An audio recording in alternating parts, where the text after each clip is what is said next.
Danae, can I share my screen to try to make sure I can get my presentation to work? Go for it, Chief. All right, let me give it a shot here.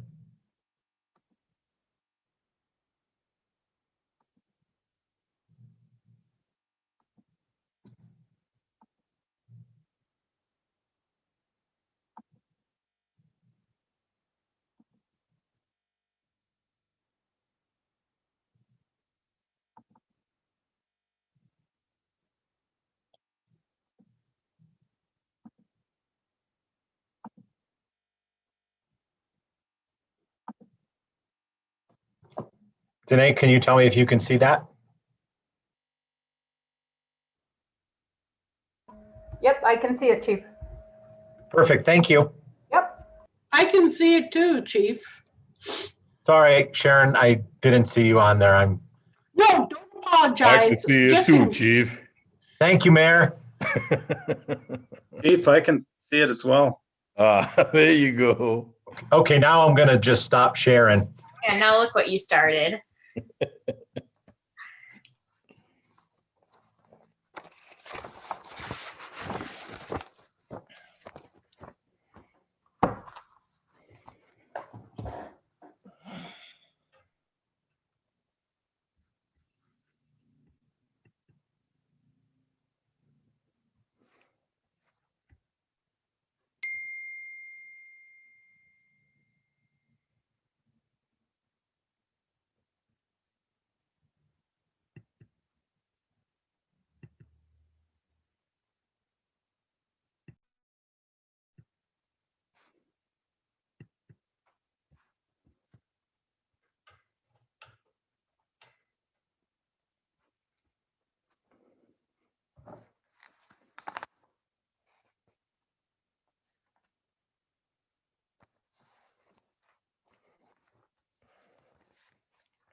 Good afternoon and welcome to the City of Helena City Commission Administrative Meeting, March 3rd, 2020, 4 p.m. This meeting is called to order. Welcome and thank you for participating in the City of Helena's City Commission meeting. We are pleased to be able to provide this alternative meeting format in the city's effort to broaden public participation. Please be patient as we may experience technical difficulties during the meeting. We welcome your public commentary during the meeting. Please read the following tips and guidelines for the app usage and your participation.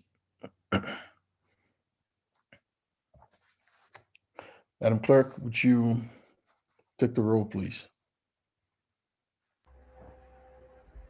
City Attorney Joden. Here. Manager Harlow Schalk. Here. Commissioner Dean. Here. Commissioner Logan.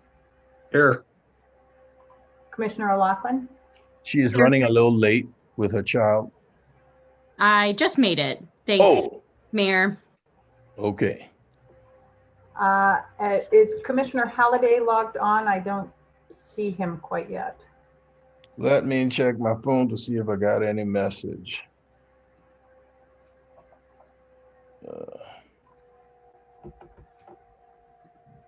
No, nothing yet.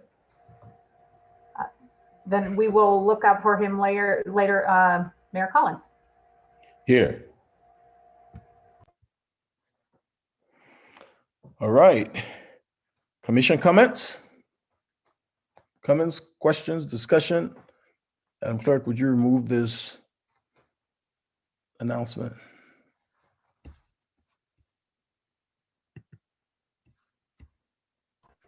Mr. Mayor, just for the record, Commissioner Halliday has logged on. Okay. Yeah, I see it. And recommendations from Helena Citizens Council, Nancy Perry.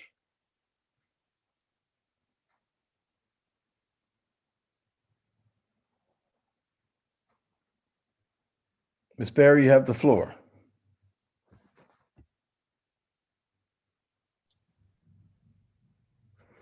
You're muted.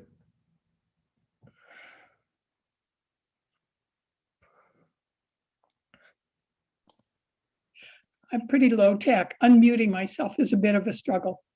Okay, Mr. Mayor and Commission, at our monthly meeting last week, we discussed two important issues. The first one is the capital transit signage. We've written a recommendation which has since been sent to you, Mr. Mayor, and to the commissioners, suggesting some simple modifications to the current capital transit signs at the bus stops. The recommendation was read to the HCC members, and we voted unanimously that it be sent to you. And we hope that you have seen it or that you will see it soon. And we hope you'll decide that our recommendations made a lot of sense and you'll adopt them. And then we had one other topic, the use of e-bikes on Helena's open lands. And we had written a recommendation to enforce the ban of e-bikes on Helena's open lands. Our meetings are open to the public, and this meeting engendered a lot of public interest, both pro and con. There were a lot of people there. There was a lot of misunderstanding amongst the public about the rules of the e-bike use on Helena's open lands. And by the end of the discussion, we discovered that it's really too soon for us to be sending you a recommendation. So we're tabling our recommendation that we had written. We're tabling it for the moment while we gather more information. And now I see that that's actually on the agenda today anyway. So I guess you'll be talking about that. Thank you very much. Thank you, Ms. Perry. Any questions or comments from Ms. Perry? City Manager's report. Good afternoon, Mayor and Commissioners. Good afternoon. Just do a couple of quick updates, sandwich it with a couple of items, and then another quick update. First, I wanted to, and that quick update I'm going to add at the end is around yesterday's meeting with the city and county. And I wanted to provide an update on Kindred Field by Christy Pinozzo, our Parks and Rec Director. First up, the status of the CAFR, the Comprehensive Annual Financial Report. We are still working on it. Our team is still working on it, and we expect to have it completed to form for submittal to the auditor on Tuesday, March 2nd. We're still working on that though, and anticipate that it will take probably 2 to 3 weeks for review, and hope to have an opinion issued and schedule an exit conference soon thereafter. Our hope is that we meet the expectations of Montana with an extension of no longer or no later than March 31st in filing. And the entire CAFR will be brought to the commission on April 5th or April 14th. We still have to do an exit interview with the audit committee prior so that we can file that, and Director Danielson will be reaching out to those committee members that are on the commission. Wanted also to share to you, as part of the CAFR, we have to shore up revenue sources and financial sources. As part of that, it was discovered that the Housing Trust Fund dollars that were moved from the sale of the bus barn in to seed that fund were actually dollars used to purchase, dollars used by the fleet fund to purchase that site. As a result, those dollars actually have to go back to the fleet fund. They cannot remain in the Housing Trust Fund. An option that I have proposed to the team, because it impacts obviously the base source of the funding, and a resolution that was passed by the commission. What the solve that I was suggesting is that we pull those dollars out, because it was a commitment made by the commission already. Pull those dollars out of the general fund savings that was already identified.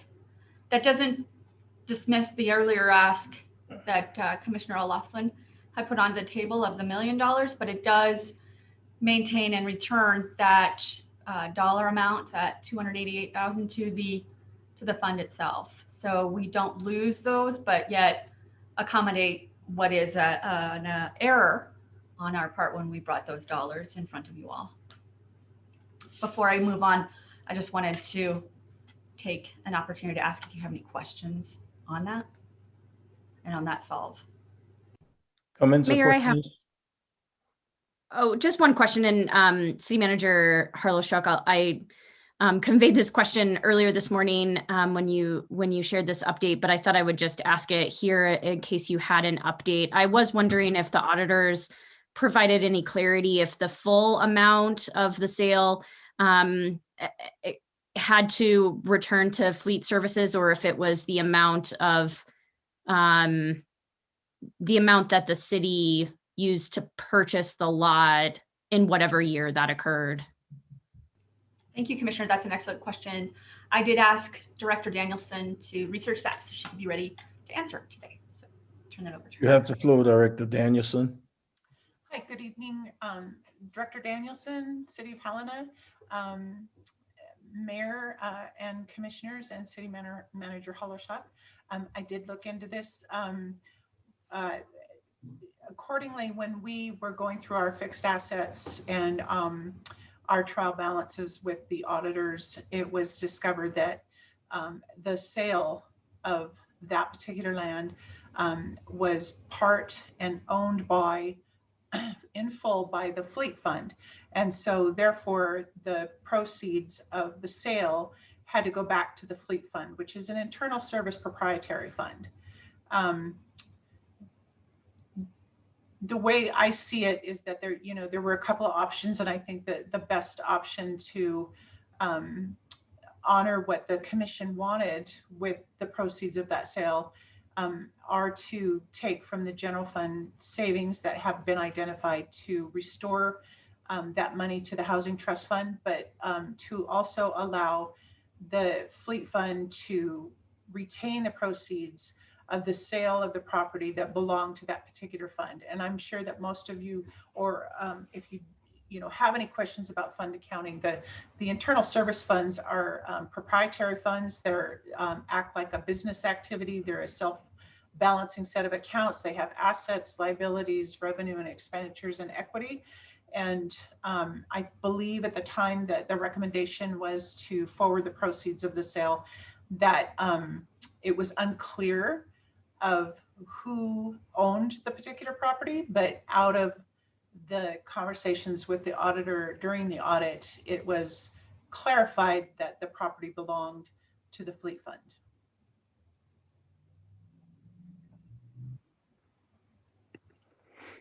Thank you. Do we know that what year did we buy the bus depot? I have in front of me the year that we sold it, which is last year, but I don't know the year that we purchased it. I haven't had an opportunity to get that information out of the system yet. I mean, I just wanted to make sure that, I mean, I know Helena's, I mean, I assume we're talking about the street maintenance fund when we say the Fleet Fund. Yes. Yeah. I just want to make sure, and I know that's an old fund. I just want to make sure that fund was in existence and that we know that the dollars used were dollars that were attributable, right, to an assessment that we would have to, in order to have our financial house in order, not be mixing and mingling. But we're not essentially just general fund dollars used, right, given to a fund called Fleets back then, if that makes sense. And I'm assuming that that's all correct, but because we usually don't hold property in the name of a specific entity, we hold it in the name of like the city, and we sometimes put a follow-up, storm maintenance or street maintenance or stormwater parks, like a notation, but normally it's just owned in fee simple by the city. So that's why I just wanted to clarify and make sure we know that before we go too far. And so Commissioner Holliday, I did review the fixed asset records, and it was recorded in the fixed asset system as initially purchased by the Fleet Fund. However, the mechanics of that, I haven't been able to find the actual documentation of the purchase of the land at this point. I'll have to look through our records and dig a little bit more to answer that question. Okay. Thank you. Madam Harlow-Schuck.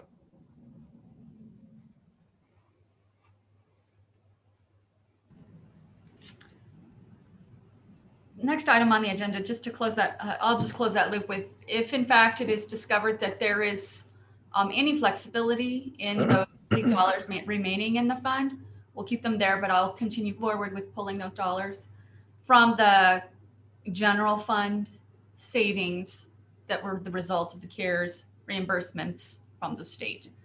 Just want to make sure that you know that I'll exercise that flexibility in addressing this. On the second item is around working sessions on sidewalks and cruise vision, the cruise vision. So we talked about at the commission retreat, the implementation of more working sessions that you all had used them in the past on items that were of greater complexity and needing more study by the commission in order to get to a policy place. And not having had been a part of those, I suggested a couple of options on for the sidewalks discussion, and then another for the commission. So to talk about Cruise Avenue, one of the first under the sidewalks discussion is to have a conversation around what we know to be compliance issues with ADA, potential revisions needed to city code, and other distinctions on parks and the walking mall and some issues within our city code, because there's some complexities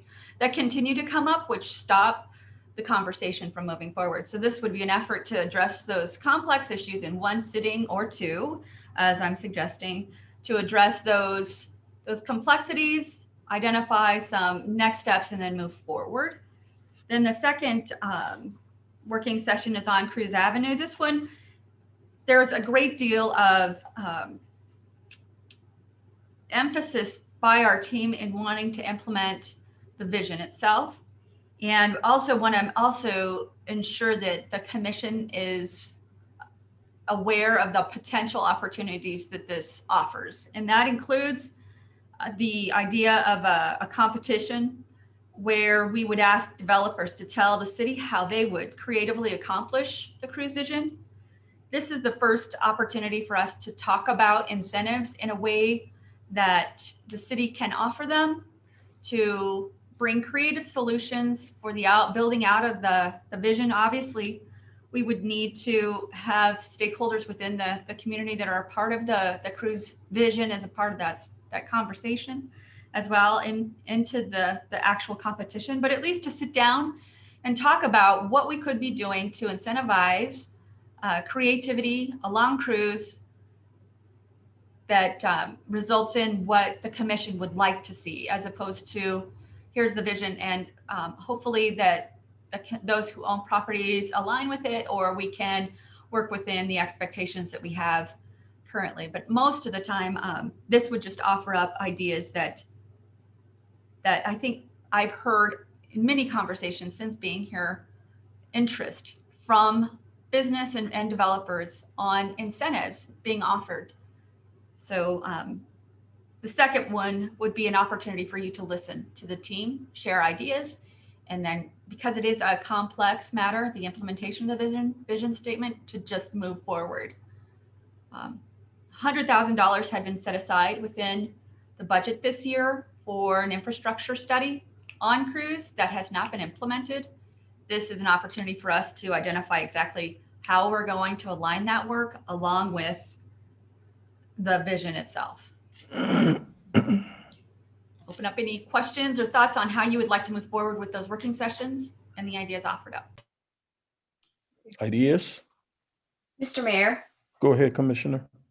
just a couple, I guess, comments or questions. So one thing that I think during the sidewalk conversation I'd like to make sure is included is really an evaluation about how we prioritize which sidewalks get city support, and figuring out what is included in those priorities.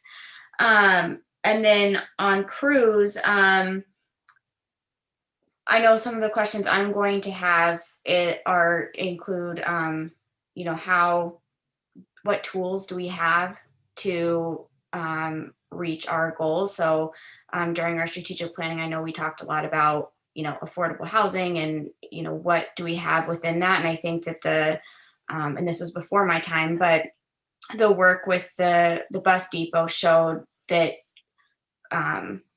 flushing out projects at the beginning and understanding, you know, what we can make sure is we can guarantee moving forward in terms of affordability and the complexity that comes with that. So those are some of the things that I want to make sure I'm getting answered when we engage in this conversation. Thank you, Commissioner. Any other ideas for the work sessions? Yeah, maybe just a question for the city manager. So we went through this with the bus depot. Originally, I think community development had brought forward some ideas, right? When we just start talking about disposition of property, donation, direct sale, auction, right? And with the bus depot, we tried something new, which was an RFP. Wasn't something Helena had done before. We took some time, took a step back, and I think then community development came back. I think Sharon and her team did a great job of putting together an RFP on that one. I think the commission had some thoughts. It was tweaked a little bit. There were, I think, meetings with, maybe there were meetings with interested parties to answer questions, and then ultimately it was thrown open. There was a committee to review those RFPs, and we, you know, ultimately there was a recommendation, and then the commission at some point took action on that recommendation, right? Could have rejected it, could have adopted a different one. So what do you envision different about this discussion with crews from sort of what we already have at least done before, right? The road that community development's already been down and put together for this stuff. Thank you, Commissioner. A couple of things have not been brought to the table in conversations where there's almost a package for competition. So in this case, for crews, we have a vision of an outcome that we want. So that includes structured opportunities of different kinds of development and infrastructure improvements that need to happen. The use of incentives, much like abatement of assessments in quarter or sections, each year that development actually occurs, if someone were to win a portion of the competition, for example, though that incentive hasn't been on the table before, we've not actually used it to support a type of development in downtown. The other part is this making developers aware of the potential opportunities within our zoning code, what the opportunities are within our urban renewal development district, the opportunity zone tax incentives, other grant opportunities. It's more proactive in its attempt at attracting creative thought and creating competition, as opposed to reacting to who might be most interested. So the RFP process was I think the first step in identifying a potential method different than providing a vision statement and hoping for development. So this would be the next step on top of the RFP of actually moving forward with your vision with an incentive to move it faster that we can offer within what we can offer. No, that's helpful. I mean, I'm just wondering, you know, if it necessitates sort of multiple meetings or multiple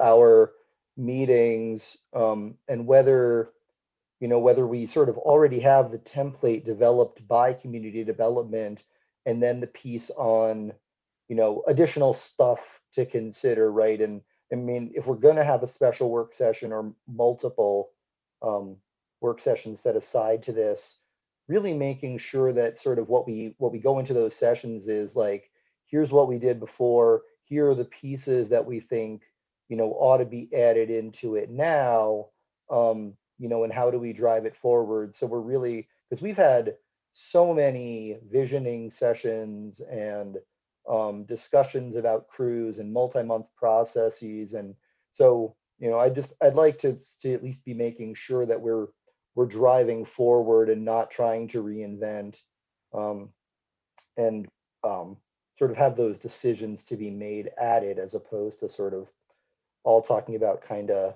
what our feelings would be about it or thoughts on it. You know, holding off until we have numbers.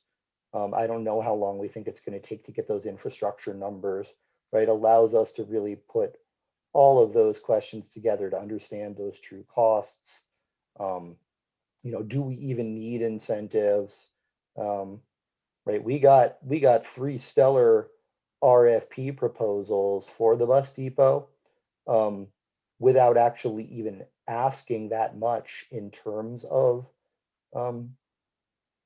return from them, right? We said we're looking for certain stuff, and 3 of them really kind of, I mean, I think knocked it out of the park beyond our wildest dreams. And so it would be nice, certainly, to hear feedback on the parts that are infeasible or not feasible from developers and other individuals. But you know, I don't want us to spend too much time reinventing the wheel on some good work that community development did. I'd like to just build on it and see how we think we can make it stronger, to drive that development home or to target specific things we want. Mayor, Thank you. I have a couple questions. Go ahead, Commissioner. And so Commissioner Halliday just mentioned infrastructure costs, and maybe I missed this, but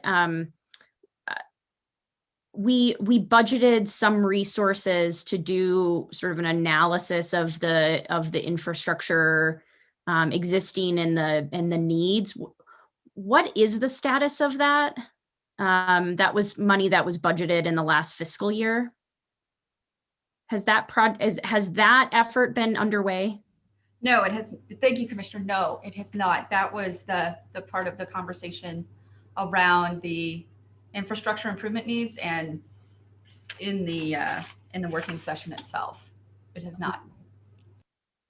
So we'll be a whole fiscal year passed and there hasn't been any action on that. I mean, that seems like, I don't know what kind of direction it is that you need from the commission on that. I guess maybe some clarity on that. And then the second question I had was, is Better City still on contract with the city for crews, or have they completed their work? Thank you, Commissioner. The Director Haugen, Sharon Haugen, is on. Sharon, can you answer? Mr. Mayor, Commissioners, Sharon Haugen, Community Development Director. Commissioner O'Laughlin, they have completed the work that we've asked for contract for them. They indicated they would be available for an additional portion of the contract to consult with regard to the development of the vision, but that was not part of the original contract. I don't know if that answered your question or. Okay, no, that's helpful. And then the third question I had, just status updates. Where are we at are we still on track for sort of the goal of establishing a redevelopment agency by the end of this calendar year? Director Hoggett? Again, Sharon Haugen, Community Development Director. Better Cities is just about finished with their work and their analysis with regard to the work. And then once that is completed, we'll bring that back to the commission and they can provide direction in terms of how they want to implement the recommendations of that study. Okay. So. Okay, that's super helpful. I guess as it relates to crews, I mean, I'm having a little bit of a hard time sort of wrapping my head around what are the specific policy decision points that you are looking for direction from this body, and are we at that point, right? I mean, I think that there seems to be a lot of sort of behind the scenes work that might need to happen. You have a vision, it's been approved by this commission. You know, are there things that can happen at a staff level to start moving things along? but if I'm wrong about that, I mean, I think maybe just having a little bit of a clearer sense of what are the actual decision points that you're looking for guidance from the commission, that might be helpful before we schedule something. And then on the sidewalks, I'm fully on board with scheduling a work session on sidewalks. I think that very much is a policy question. And to Commissioner Dean's, a question about how we prioritize, I mean, that's a policy question that we just ultimately need to decide. And so I think that certainly is ripe for a work session. And I think that the way that you scoped out what that all would entail makes a lot of sense. And I'm sorry, Mr. Mayor, just following up on the sidewalk comment. I mean, Ms. Harlow-Schock, this was before your time, but both times, well, I'd say it's come up at least 3 times on the sidewalk discussion.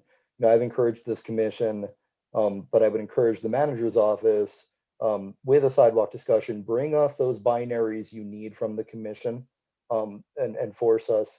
I've asked us twice now to articulate the specific policies we want to see in a sidewalk policy, because you can't tell us what they are. We tell you. You can give us recommendations. You can tell us what's feasible. You can tell us the practical implications that you foresee of our decisions, but we have to decide. And so if you come to us and say, tell us what the priority is, force us to tell you finally, because this will be probably the 4th meeting, maybe 3.5, where we have been discussing sidewalks and discussing the need for policy, but have been unable to articulate a policy or directions and simply look to you guys and said, what do we do? So I would strongly urge specific policy choices to be on the agenda for that one, because we have talked about this ad nauseum.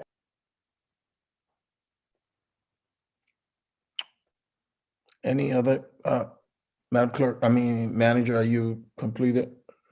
Mayor, Go ahead, Commissioner Logan. thank you. Just maybe an ask for the city manager relative to the sidewalks.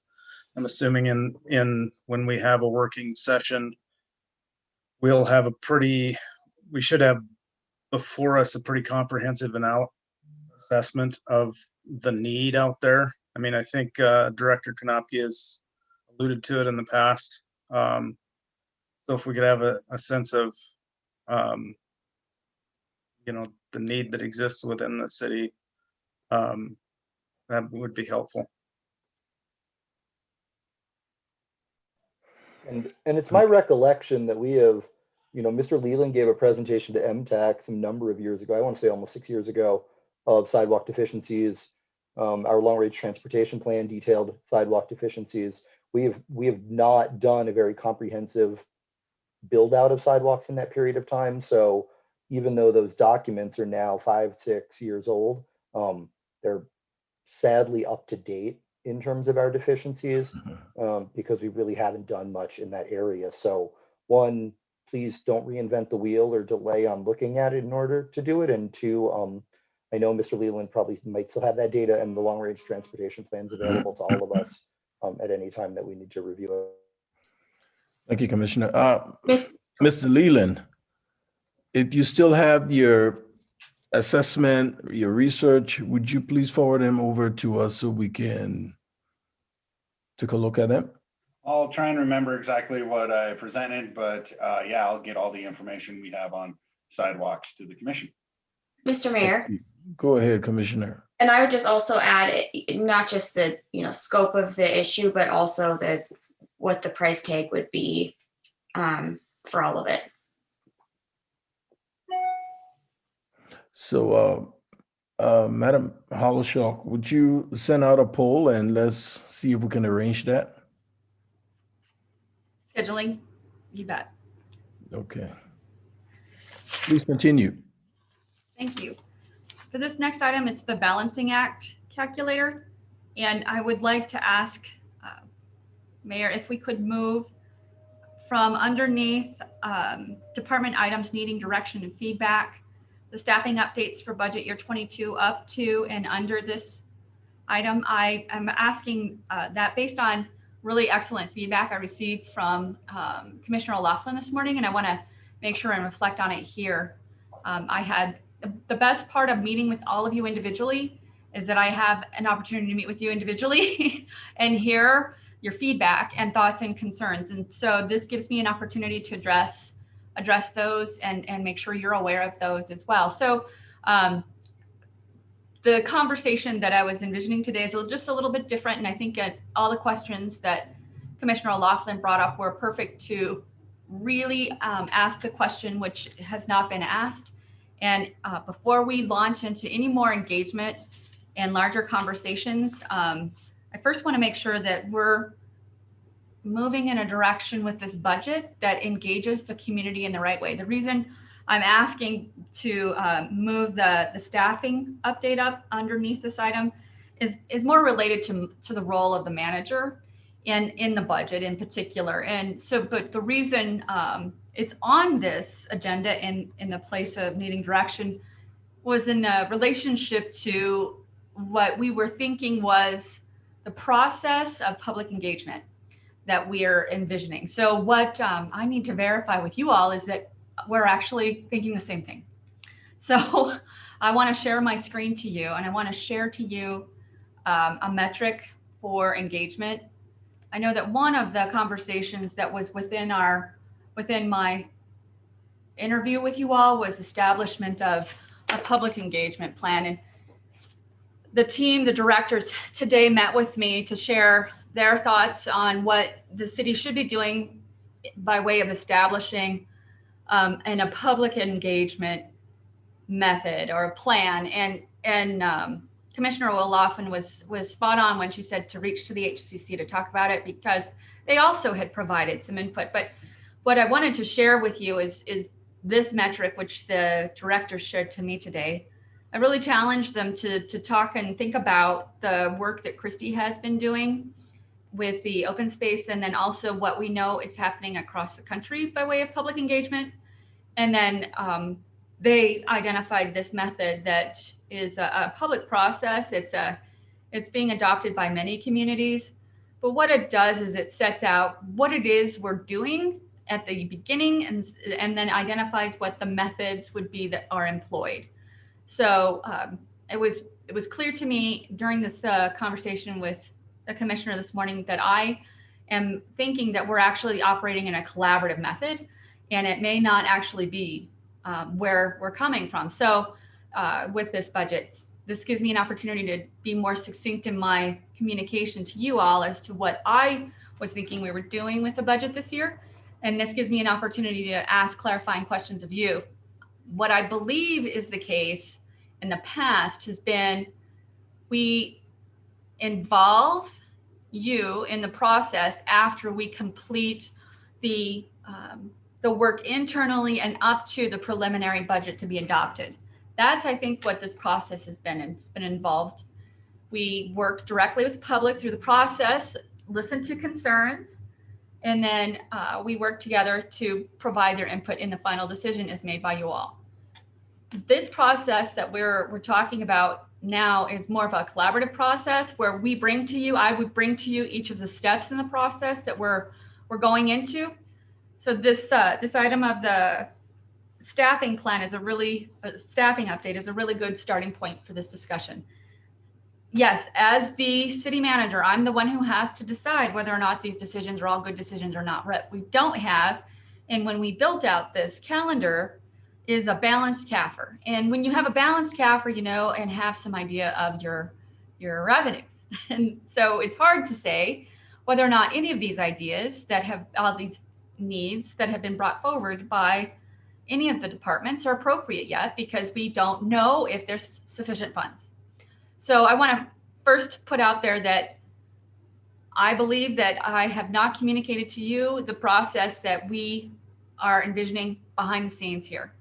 So behind the scenes, this collaborative process implements the use of the calculator, and it uses a community calculator and asks the community all along the way, do you think we should fund these kinds of things?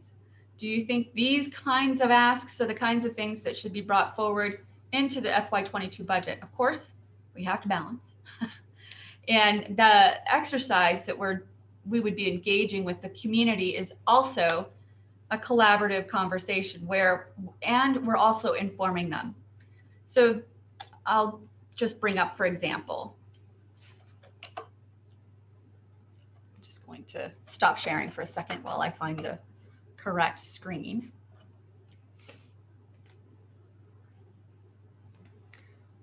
The Balancing Act as a tool allows us to feed into a calculator visually an engagement tool. This engagement tool is the calculator. Of course, anyone who comes and visits the calculator would see this as an opportunity that is introduced by a video from the mayor, for example, who says, hey, this is our budget from FY21.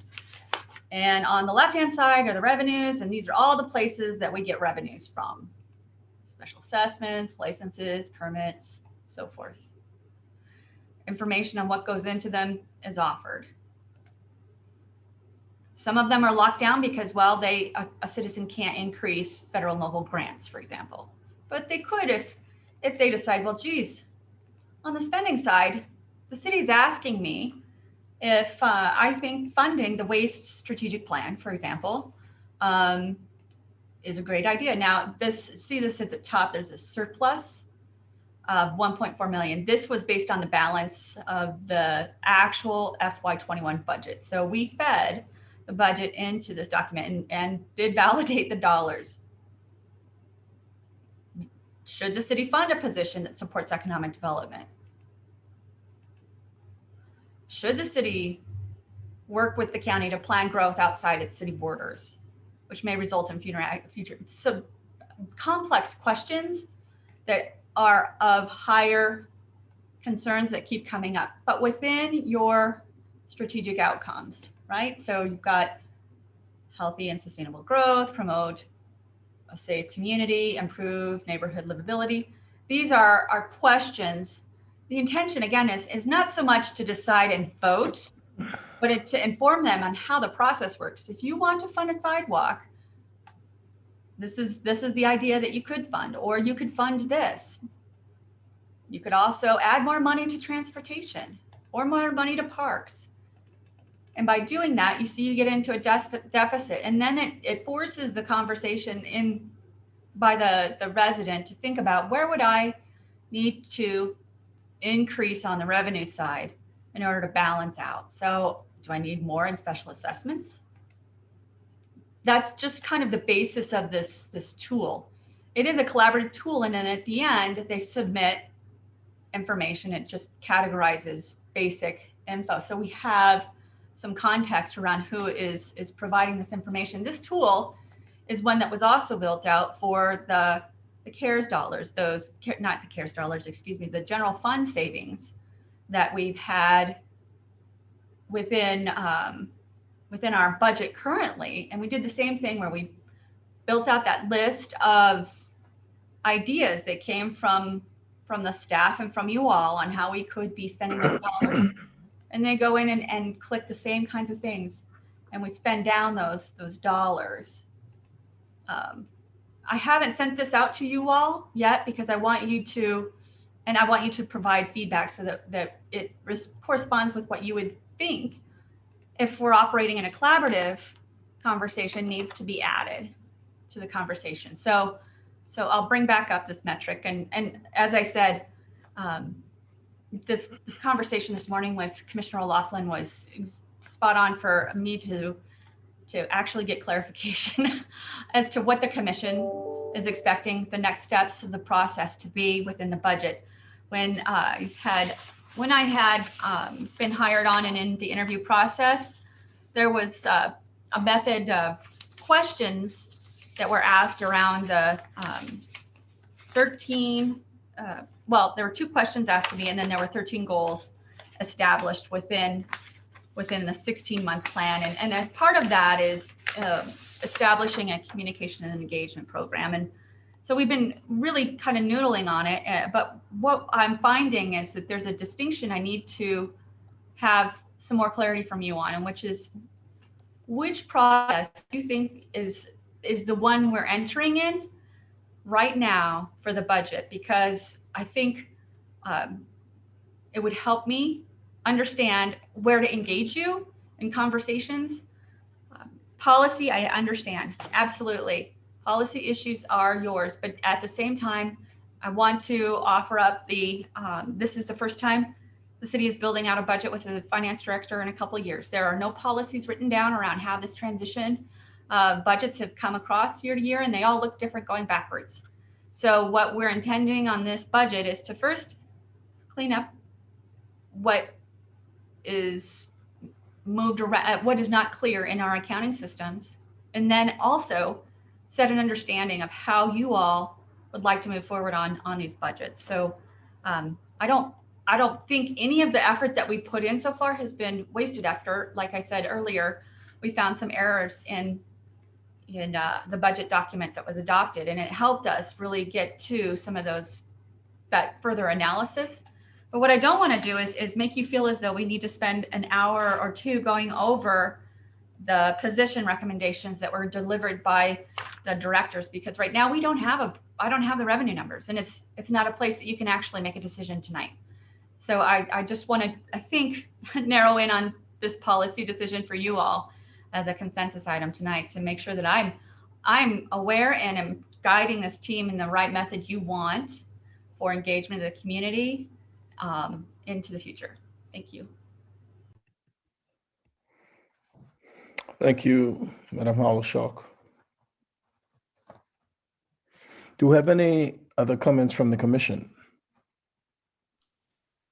Mr. Mayor, Go ahead, Commissioner. just based on the presentation given by Manager Harlow-Schalk, I think that one of the things I continuously hear is that people do want to be engaged and want to understand the not just pros and cons, but the impacts of different decisions. And so looking at that chart that you had provided, I really do think that the community feels like we are moving in a direction that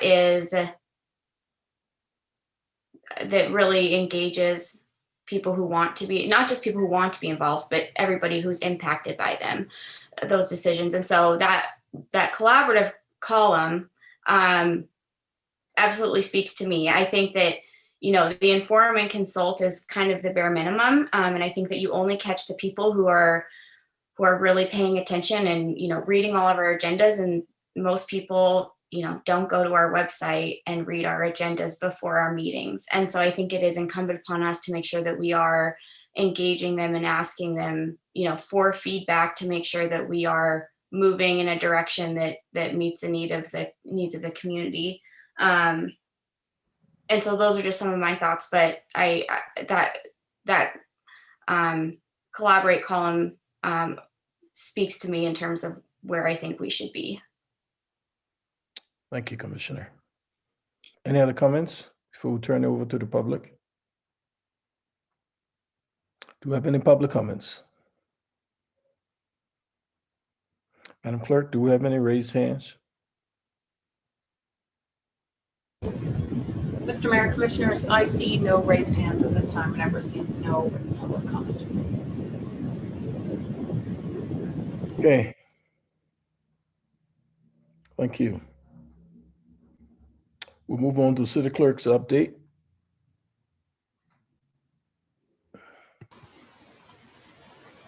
Mr. Mayor, Commissioners, tonight in front of you, I have a memo submitted in your packet regarding the form and process by which we submit and approve minutes. As you can see, according to the memo, I am suggesting or recommending to the commission that we move in a direction towards what are termed action minutes.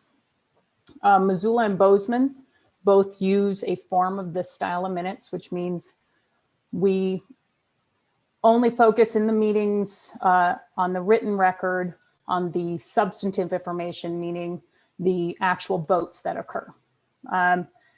Due to staffing issues in my office, the minutes have fallen quite far behind, and I would hope that this form of minutes might not only expedite the process, but it would actually remove the subjective manner in which the summary minutes we've used traditionally in my office, in the clerk's office, where we are interpreting your words for you. We will take that manner out by using the audio and video from these meetings, since we've implemented Zoom meetings, as the actual record, and we will timestamp those written minutes to reference for the public and for yourself, also for internal use in the city organization.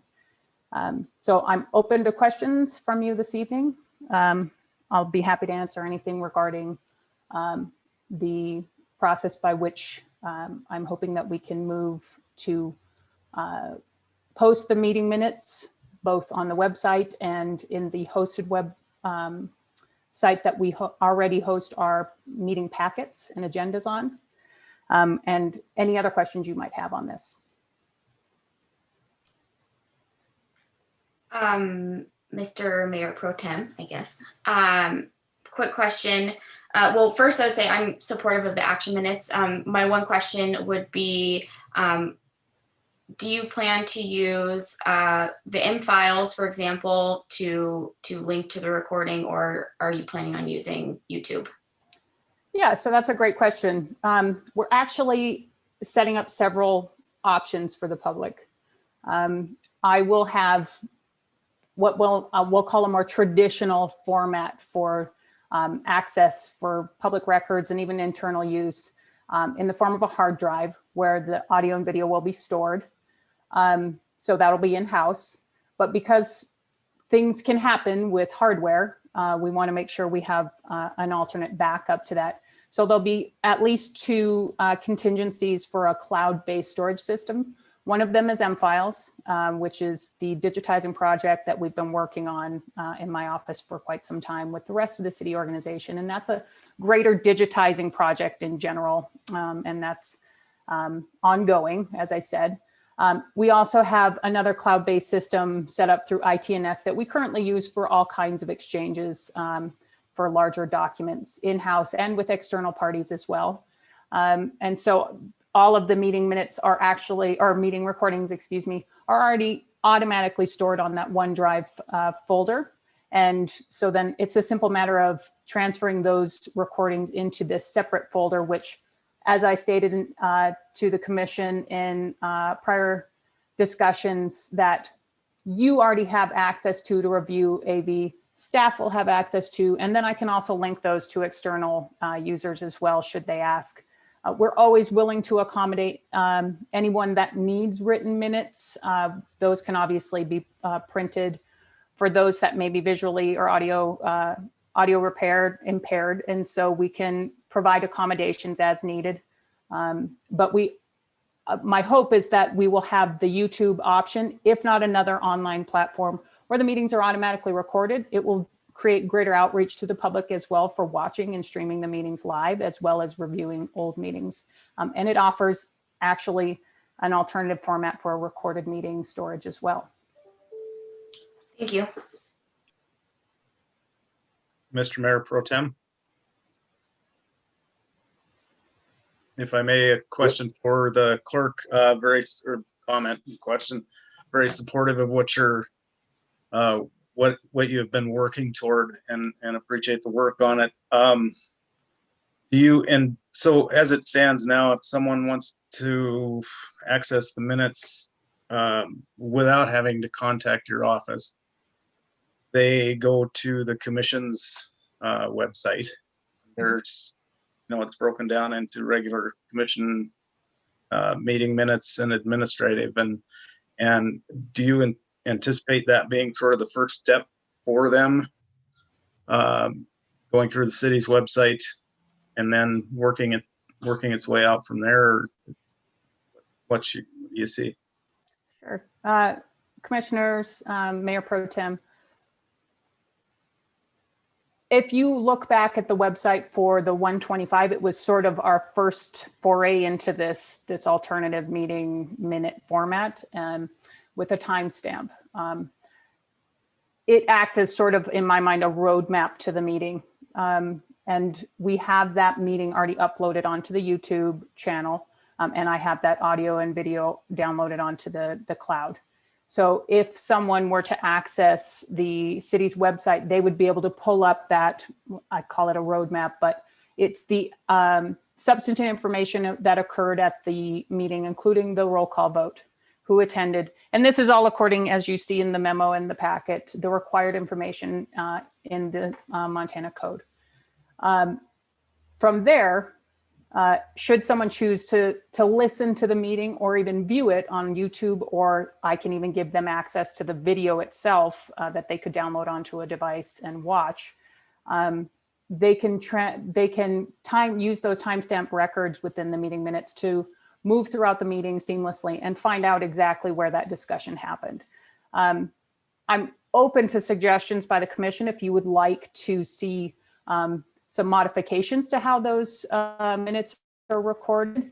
Certainly this is a process that's new, and it is a substantive change from what we've done in the past. So I'm trying to remain flexible and fluid in how we approach this. But the overarching goal is that we use the timestamps to help reference the public to the appropriate place within either the audio or the video, should they choose to get further information about the meeting discussion. Does that answer your question, Commissioner? Yes, thank you. So I think this is a good idea. I'm supportive of this. I thought we should do it with the joint city county minutes when that came up.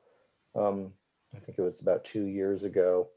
And if we can link to the timestamps, one of the hard parts about our existing minutes is if you wanted to go back 2 years and look at an agenda or a minutes, you don't have the agenda necessarily there. And so you actually have to scroll through the entire minute to determine if an item was discussed.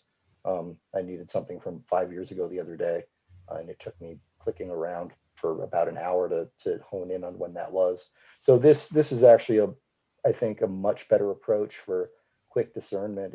It's much more like the way legislative minutes work as well, which are far more reviewable and user friendly, I think, than our current paper minutes. And I think you're absolutely right about the subjective piece.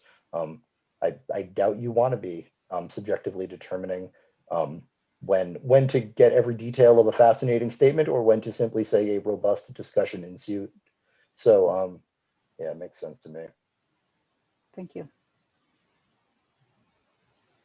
And just to follow up to that, Commissioner, just so you and the public watching this are aware, to your point, Commissioner, well, Mayor Pro Tem Halliday, that is one of the other lifts that I'm working on currently is the capacity of our Novus Agenda software that hosts our packets that a lot of the public is aware of, and it's already posted on our website, the commission website, and most of you even go to in order to find information. I'm working on getting that set up. It does have the capacity. It hasn't been used in the past, but it should be able to host not just the packets, but it will host the meeting minutes for that meeting directly next to it. And so it'll be far easier to find that information. That will take some time. It's going to require, staff time to upload those meeting minutes and convert that. But that is one of the overarching goals of all of this as well. Great. Any other comments, commissioners? All right. We'll check and see if there's any public comment on this item. So, Madam Clerk, I don't know if you see any hands up out there. I regret to say that no one wants to talk about minutes this evening, Mayor Pro Tem, but I see no written public comment either. Ain't that a shame? All right, well, then we will move on from the city clerk update to department items needing direction or feedback. And I will turn it over to Manager Harlow Schalk. Thank you, Mayor Pro Tem Halliday. Just a quick brief summary, and then we'll turn it over to Police Chief Hagan for his summary, and then we'll also then punt to our partner at the Business Improvement District for Helena, Mickey, and wanted to first give a summary. This item came up as a result of an ask from the Business Improvement District to help them address removal of graffiti within the district on private property. And as a result, I had requested that Chief Hagan talk with all the other directors and come in and provide a presentation along with our executive director at the Business Improvement District. So if you're all right with it, Mayor Pro Tem, I'll turn it over to Chief Hagan. Welcome, Chief Hagan. Good evening, Mayor, Pro Tem, Commissioners. I have a short presentation this evening, and if I can get my screen to share, we'll move forward.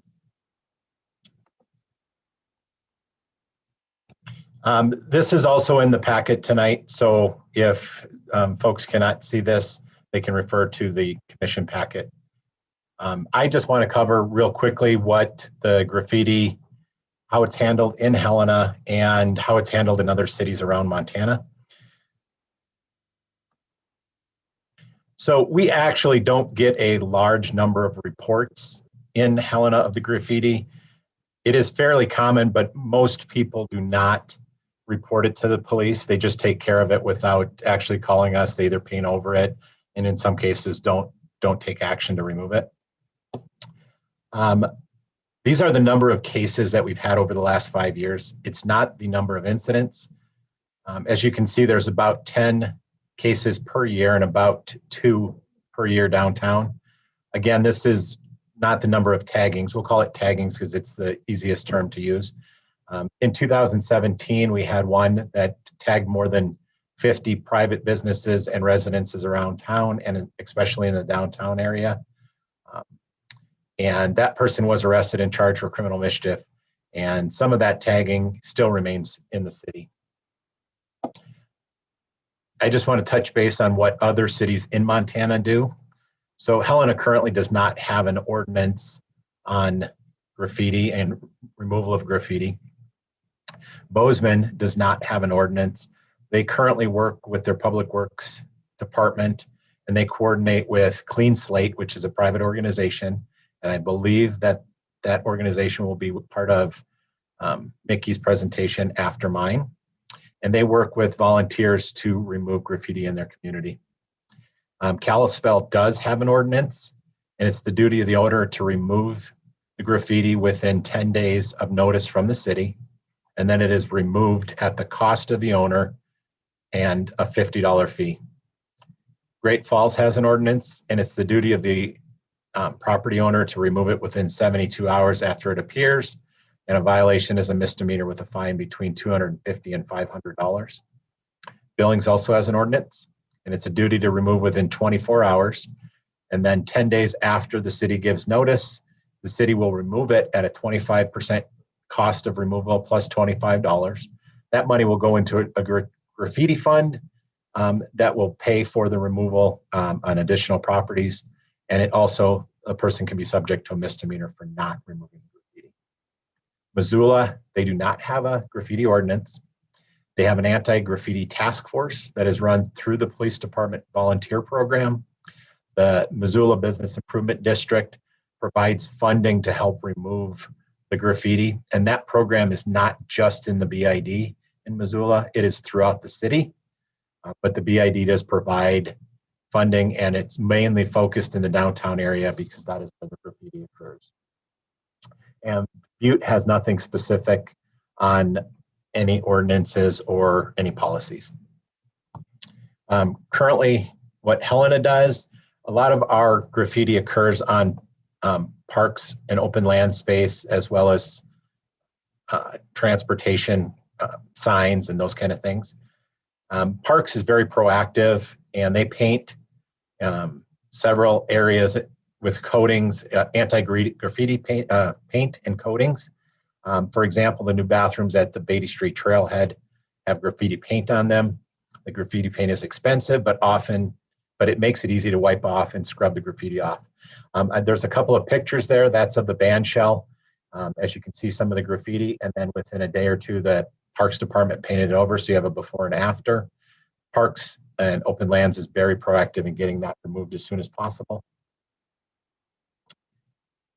Frequently on parks and open lands and transportation systems, it occurs adjacent to these. You can see a picture on the left there. That is the Centennial Trail Tunnel, which is actually Department of Transportation because it runs under Lindale, but it directly affects how people perceive that park. So the Parks Department covers that up as soon as possible. As you can see there, they are working on covering it up in that picture. You see a stop sign that has some graffiti. The transportation systems will remove the graffiti. A lot of times the reflective surface gets damaged, so the whole sign has to be replaced. Some of the other things that Helena has done and continues to do is use organized volunteer activities to remove it. The Spirit of Service, which is a city and county run program to help property owners upgrade their property when they don't have the money to do it. They have removed graffiti in the past.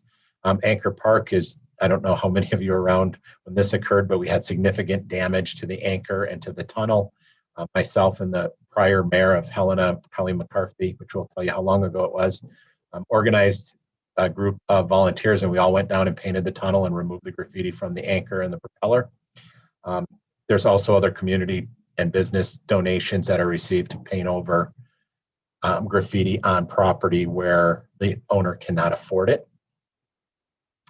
I'm willing to answer any questions you may have right now, but I would suggest waiting until after Mickey and her team's presentation, as those questions may be answered. But if there are any questions, I'd be willing to answer those now. Commissioners, without any objection, why don't we let Ms. Cirker and any of her team talk, and then we'll do questions just so that we keep everything focused for the end.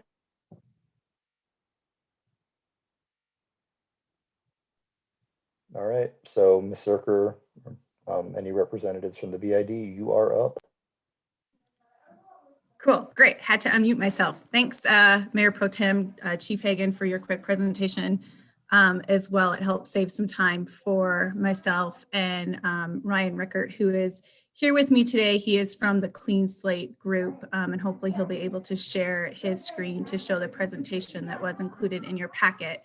But just a quick overview. So yeah, as part of our work plan, the BID's work plan that you guys all approved last year, one of the things that the BID was requesting was to get some form of graffiti ordinance in place to specifically address the areas of administrative action, abatement, and authorization. And so through my research, very similar to Chief Hagan's, I reached out to all of my counterpart BID executive directors across the state to learn what they do or do not do.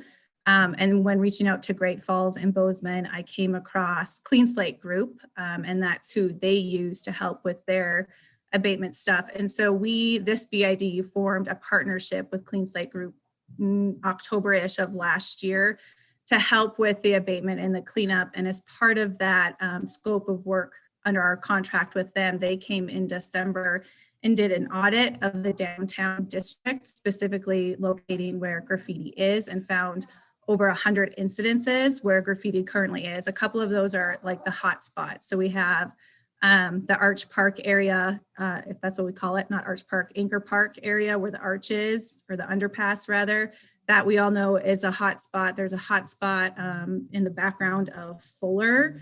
So those are two areas, but those aren't individual incidences because there's lots of them. And in some cases, those incidences to somebody that maybe the public's view is considered art. So one of the quick questions too that we needed to get clarity on was what's the difference between vandalism and art, which Ryan from Clean Slate clearly defined for us. So I am going to try to give it over to Ryan, but he is texting me and having difficulty sharing his screen. So let me see if I can share my screen with the PowerPoint presentation. Mayor Pro Tem, this is Chief Hagan. I do have your presentation, Mickey. I can give it a shot on trying to share it if that would help. Cool. Yeah, that would be great. And I was going to say, I think Ryan's an attendee, which would probably be the problem for him. I don't know. Okay. Whether it would work. I don't know if we can change him to a panelist or if that matters or if he needs to be unmuted. Mayor Pro Tem, Commissioners, Mickey, I apologize. I did not see Ryan in the attendees, so I'm going to move him up. Great.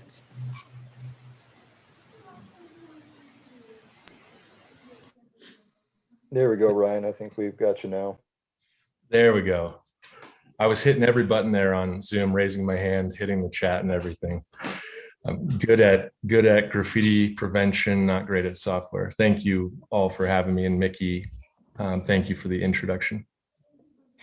I'm going to, with your guys' permission, I'm going to share the screen. I'm just going to give you a quick overview of the audit and speak a bit to this abatement plan, or just what we do with communities in general, but also our focus when it comes to implementing ordinances as well as graffiti abatement plans. Now I don't see how to an option to share the screen. So is it, I heard one of y'all say that you could put it up. Thank you, sir.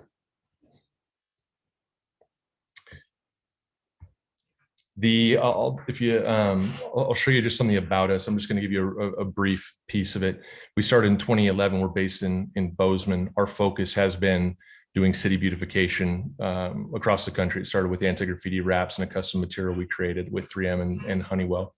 Our focus, though, has largely been around contributing to implementing ordinances, graffiti or graffiti abatement programs, but a heavy focus on not on the focus of punishment outcome style ordinances, but ultimately to take more of an opt-out than an opt-in program, because we're heavily focused on the ripple effect, the visual depression, and the true data that comes from ultimately not dealing with graffiti and letting it sit. And I realize most communities in Montana are kind of right in that middle ground where you become kind of blind to it, or it's out of sight, out of mind. But there is inarguable data, and we've witnessed many of the effects to the negativity and the ripple effect that goes along with that. On this page here, I'm actually going to pull mine up. One of the things we focus on, one of the missions of me starting this company back when we did, was largely around troubled youth, and then that's where I really got interested in graffiti. And so I throw in here a couple unfortunate, unsettling statistics about graffiti and their occurrences. The DOJ, we work pretty closely with the DOT in the state and nationally, as well as DOJ, a couple different groups that are involved. And an unfortunate statistic is it is well proven that cities that have a higher rate of graffiti or don't deal with graffiti have a higher instance of drug use, as well as suicide of all ages, especially youth. Also, a direct, easy one to calculate is that cities typically encounter a decline in property value of up to 15% when it's unkept or not dealt with in a timely manner.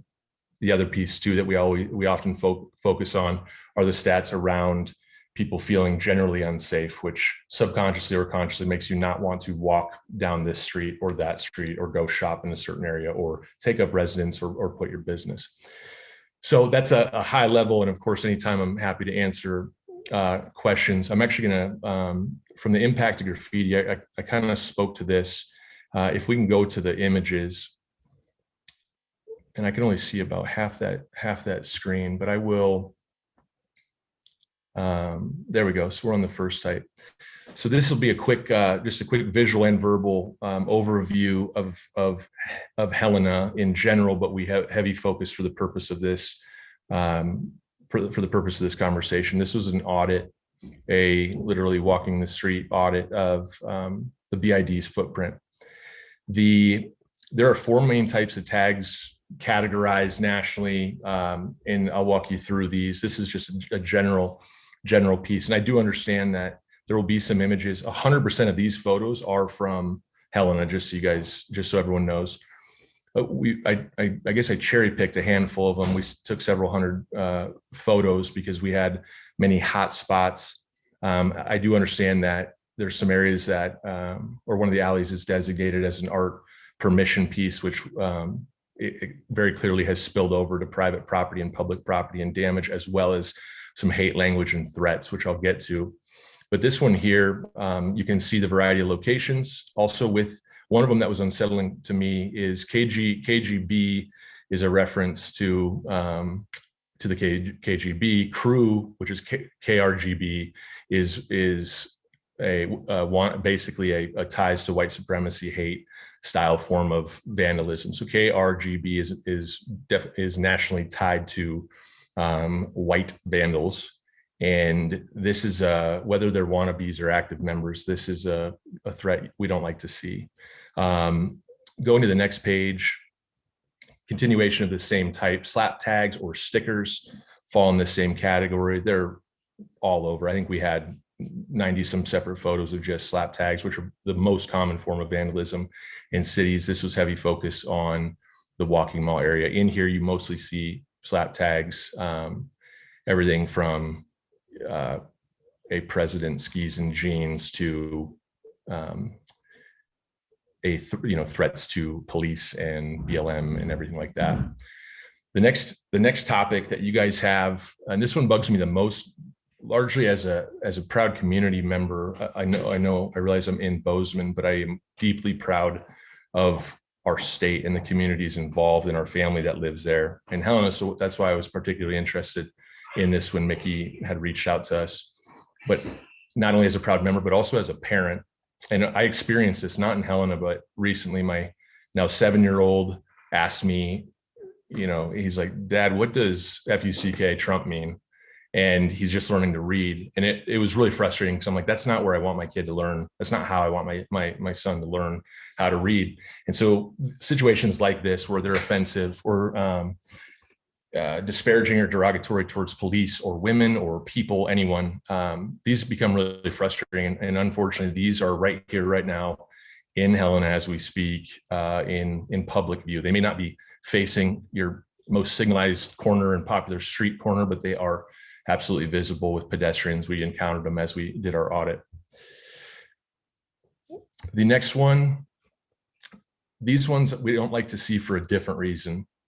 These are gang and rivalry. The top ones are in Anchor Park and your underpass. Again, all of these, 100% of these photos are on your streets in your front city. So the ones that have the crossouts and poser, you guys have an active beef, for lack of professional term, happening between a couple different writers, as they call them, or as they call themselves. But graffiti writers, there's an active threat that I've witnessed from my last 2 visits, seeing new crossouts happening between them. So that's a rivalry.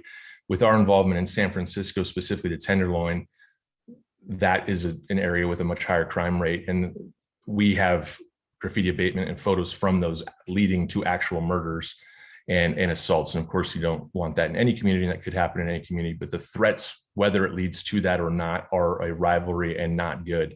You have about 20 or so live tags that are claims, again, whether they're real or wannabe claims to some level of gang affiliation or direct gang affiliation or direct gang claims. The bottom one here that says squeak creep is a slang version of talking about sexually assaulting creep, who is the writer, who is one of your most prolific taggers in your city. This is the last category. These are generic tags. They're all over. You can see they're just a wide variety. We did notice there are certain areas, including city property, as well as both in the BID and around the city, that are city property as well as private property that have paint overs, which is the most common form. We do a fair amount of paint overs. That one there is a pretty obvious one that's already been tagged over the paint over, which is the bottom left. But it gives you a general view of what's on your streets right now for your pedestrians and patrons and residents and everything to see right now. The next steps, and really what we're here to talk about, and our focus is, like I said at the beginning, is around implementing ordinances that are not a pain to implement or enforce, and largely around, like Billings is a great example, as well as the one that is scheduled and planned to go into effect in July, I guess, or in 21, and that we've been working on for several years. We created the graffiti abatement plan for Bozeman with a not to exceed contract. We handle all public right of way, city property graffiti removal and prevention for the city actively. But with Billings, I like the language that was implemented there. Much of it is the city can serve notice. And this is the same proposal for Bozeman, the same thing I would recommend for you guys, because our goal is not to further penalize residents, property owners. It is to gain the ability to have the option to deal with it, or to either incentivize them or remind them it needs to be taken care of, so as to not further affect the city and cause all the ripple effect we already spoke with. But Billings does a great job of calling out the city can serve notice, and the property owner has 10 days of notice from notice to deal with. If the property owner can show financial hardship or claim an inability to deal with, the city can go in and remove, and they can remove whenever it is, or as soon as practicable. It's very similar to the language that most cities have adopted for snow removal or limb tree removal when they are growing too low. So that's a summary for that. And then the last bit of it is our information. I know I had a very small time window, and I want to be respectful of everyone's time. So I hope I blazed through it, but touched on some important, I know I touched on some important stuff, because this is real in your city. Thank you, Mr. Rickard. Thank you. Commissioners, any questions for the chief, Ms. Zerker or Mr. Rickard?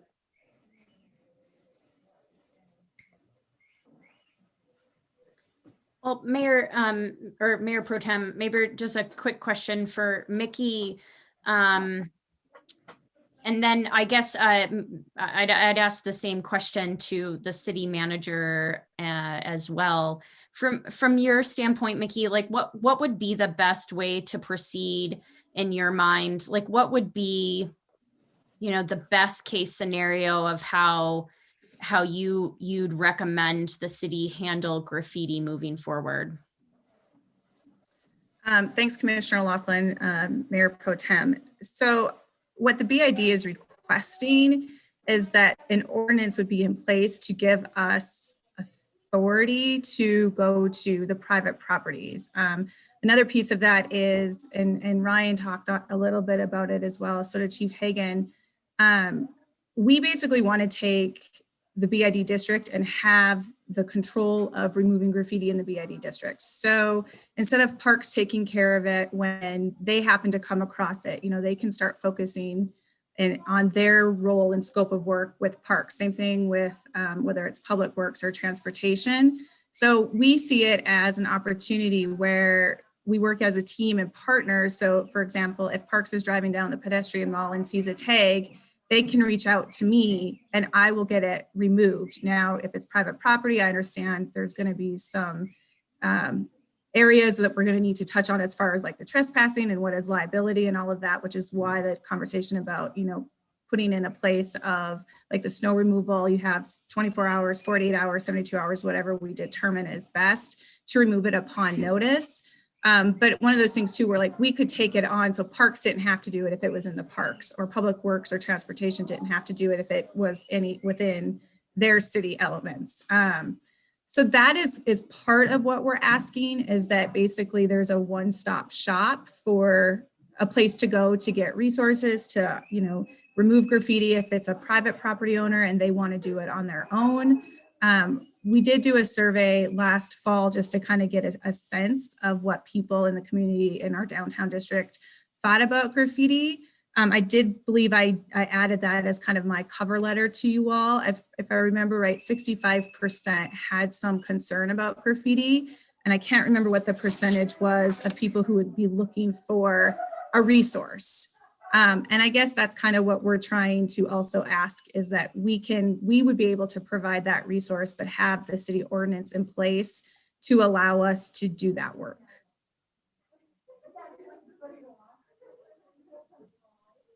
That's helpful. Thank you. And then Mayor Pro Tem, maybe just a question to, well, maybe, I don't know, Chief Hagan, if you're the best to ask about just capacity as far as enforcing something like this. I mean, I know when we had some conversations just about policing generally, there was some discussion about having, thinking about the police force as a whole, and like some of these potential duties that could be handled by not a uniform law enforcement officer. I would kind of imagine this might be one of those, Or is it alternatively something that we would want to look at, like code enforcement, and that this is not necessarily housed within the police department at all? If Mayor Pro Tem, Commissioners, if there was an ordinance passed, I would recommend it go through code enforcement or another entity, or something very similar to what Missoula has and have. We're working on restarting our volunteer program and working with volunteers to work with the BID. But especially once you get outside the BID, there would need to be some sort of city enforcement and follow up and a plan outside of that district. So did that answer your question, Commissioner? It did. Thank you, Chief. Mr. Mayor Pro Tem, that leads me to a question that I'm going to guess maybe the chief would be best to answer it, or Mr. Rickert too, if he spent any time outside of the BID. But one thing that I know that we're talking about the BID right now, or that area.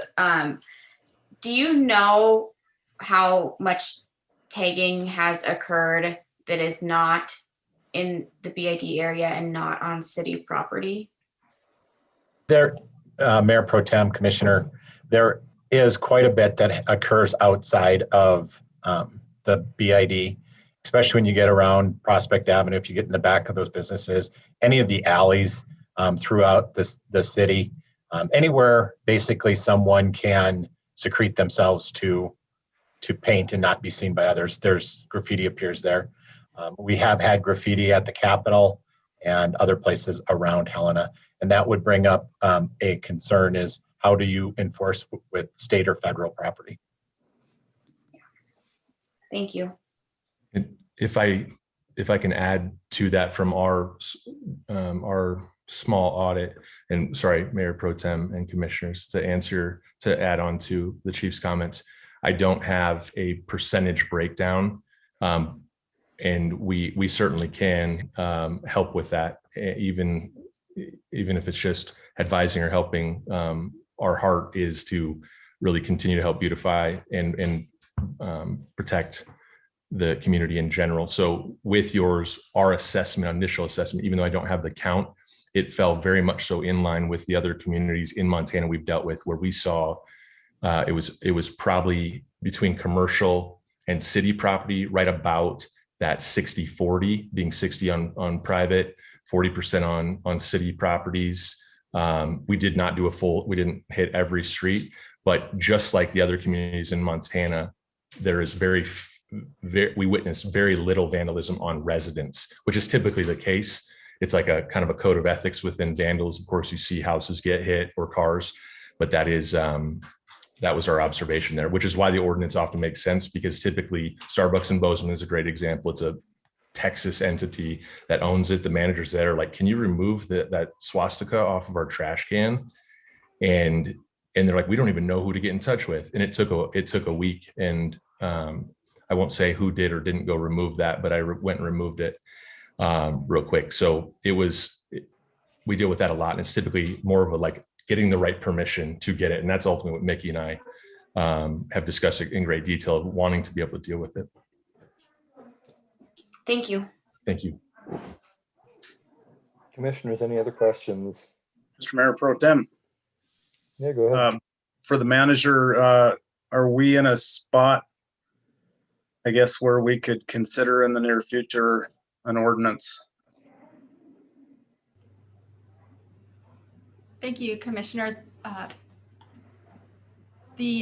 far as considering it an ordinance, I think there's more discussion that we need to have around the expectations of the team. Right now, there aren't specific code enforcement officers or the structure for enforcement as identified. As the executive director here has noted, she's focused in on just the business improvement district area. That's the focus she's got. If you're asking for the larger city question as to whether or not the entire city needs to have an ordinance passed, I think the commission has been provided some options by Chief Hagan tonight. And if you want to identify the consensus on those methods, and then if you want to also separately make a some sort of consensus tonight on just in the BID area. Certainly, they have enough information to share with you their concerns, but ultimately, it's yours to decide how you'd like us to move forward. If you'd like us to work on an ordinance in particular to cover the entire city, we can do that. If you'd like to have us implement the kind of voluntary program that Chief Hagan has offered up, you can do that. You can also have a separate ordinance just specifically for the BID. You can also work in partnership. So those are all options up for you. Thank you. Mr. Mayor Pro Tem. Sure. One more question for Mickey. I know maybe you can remind me, I know this obviously is in your guys' work plan. What does the process look like for the removal? And did the work plan include the budget for that too? Great question, Commissioner Dean, Mayor Pro Tem. So that is part of, as we're planning for fiscal year 22, we actually kind of have that already as a line item in my work plan / budget. One thing that I didn't state earlier is we would not be requiring an additional fee. Some of the other communities ask for, more money to go and do it. We believe that this is already part of the assessment that our property owners are paying, so there wouldn't be an additional fee. However, on our side, logistically, we would have to budget to basically manage and maintain that. I will just give the quick example that Ryan had shared with me with their contract with Bozeman.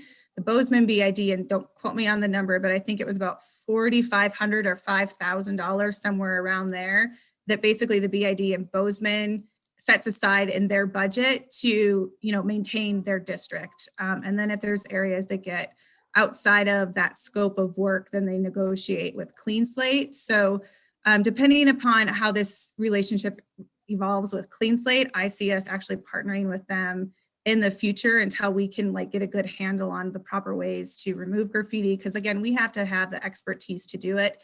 Clean Slate does have the expertise. Ryan has offered, them to help us to be those resources. I, of course, have to have a maintenance person in place to actually execute all of this, but that's all the logistical side that I will work out. But yeah, this is something that's already being proposed in my work plan and budget that I will bring to you guys in May. Thank you. One, Mayor Pro Tem, one quick follow-up question. I guess maybe for Thomas. If we wanted to form a partnership with the BID so that they can handle graffiti within the BID, would we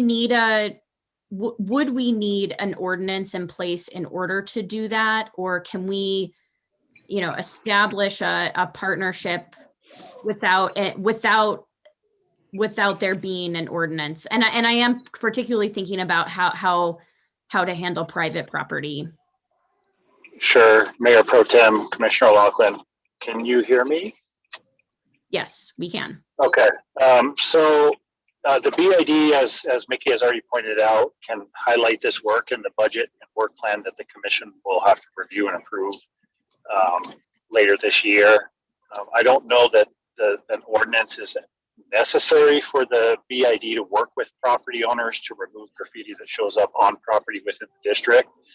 I think the issue is when property owners don't want to allow the BID to use the money that the property owners already pay for the service to enter their property to remove the graffiti is maybe where the disconnect might be, if that is an issue. But technically an ordinance is not required to give BID the authorization to do what they're proposing to do.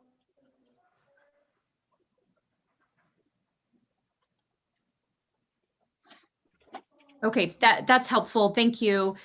So I just wonder if maybe a path forward is to give the city manager some direction to work with the BID to establish a partnership to provide for the removal of graffiti in the district. I understand perhaps there may be a desire to look beyond that at some point in the future, and maybe that's a conversation that could be had in our, in our next fiscal year budget, if that's something that the commission wanted to prioritize in building up some code enforcement capacity. But if all we're talking about is a potential partnership to allow for the BID to remove the graffiti, I would be comfortable with providing that direction today.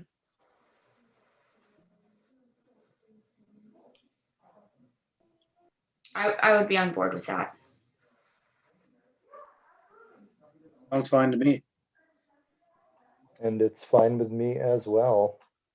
Oh, sorry, I guess I didn't check. Do we have any public comment on this item at this time? We'll wait 30 seconds and see if anyone puts up their hand.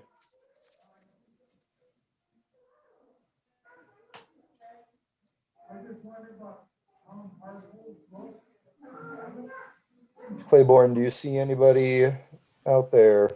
Apologies, Mayor Pro Tem, I was having problems with my mute button. I do not have any raised hands, and I've received no written comment. All right, Ms. Harlow-Schalk, do you think you have your direction there? I do, thank you. All right. So thank you, Chief Hagan. Thank you, Ms. Zerker. Thank you, Mr. Rickett. We appreciate your time today. Likewise, thank you, Mayor Pro Tem and Commissioners.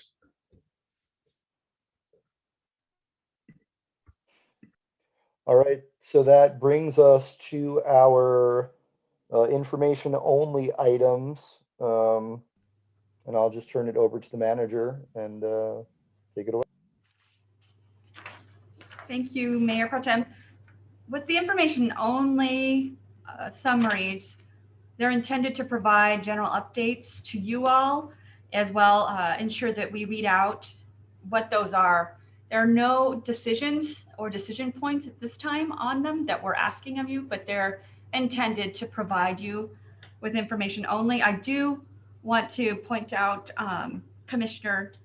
Mayor Pro Tem Halliday, there were two items that were missed at the end of the conversation at the beginning. I was hoping to address also the update on Kendrick Field and the yesterday's conversation on the city and county. So I'm not sure if we do it here because we're at info only, but I'll finish out the info only piece here just to. Well, yeah, and if we're going to go one by one, A, B, C, D, why don't you just give us those updates from earlier, since they're sort of all info only anyway. Thank you. Thank you. The Recreation District conversation yesterday, I wanted to make sure and point out to you that it was very productive for us. We heard far more clearly a partnership with the YMCA on the regional sports complex than we have heard. And we were very encouraged around the ask that was a little bit different from last time.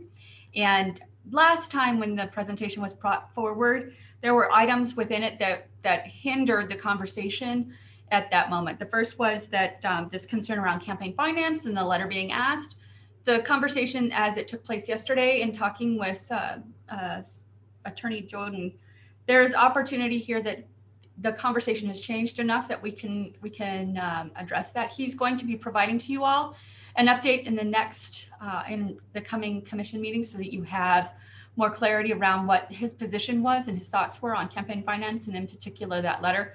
But again, I don't think that's where we're at any longer, and I was very pleased to hear some of the changes in the conversation. One of the items that was brought up also was part of that was a land swap with our an armory project and a concern around adverse possession and whether or not the city has that on any portion of that property. We do not.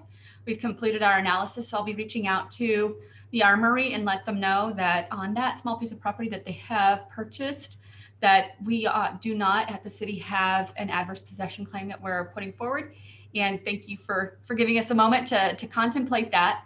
And at the same time, we are also going to make them aware that we're not the two primary users on those properties, and that they'll also need to make sure to reach to the community gardens and to the YMCA who are also on those properties. But we really don't have anything other than horseshoe stakes on that property. So we're we're planning to go ahead and remove ourselves and let them have access to that property and say thank you very much for the offer. At this time, also we'll be coming back around again, like I shared last time, with the strategy on sales of property as we get them moving. But I do want to turn it over to Christy to share her summary. Our Director Panozzo, who can also provide any updates under the YMCA and her thoughts on the rec district as well. Kendrick Field. Thank you. Thank you, Mayor Pro Tem, Commissioners. Yes, we did, after the meeting last night, have a City County Parks Board meeting today, where we discussed briefly the Regional Parks District and some next steps for that. So I'll be working with the City County Parks Board and determining sort of where we go from here. What is our scope of work for sort of putting together how we move forward. One of those steps would include potentially re-engaging our former consultant to help us determine some next steps, determining a scope of work, and then of course engaging all the community partners, including the other municipalities, the county, the other land management agencies that would all need to be a part of this discussion and a part of some sort of working group that helps move this forward. So we'll bring back updates to you, and we'll be having a lot of discussions within the City County Parks Board on this. Also, not the same subject, but very much related, I wanted to give you an update on Kindred Legion Field. If you'll recall, we had a conversation about the use of Kindred Legion Field late last year in December, and received some direction from the commission to work on a request for proposals that would include the Legion baseball schedule for use of that field. The Parks Department put out an RFP in January. We received 2 proposals, one from Helena Legion Baseball, and one from the Expedition League. We put together a scoring committee and we scored those proposals.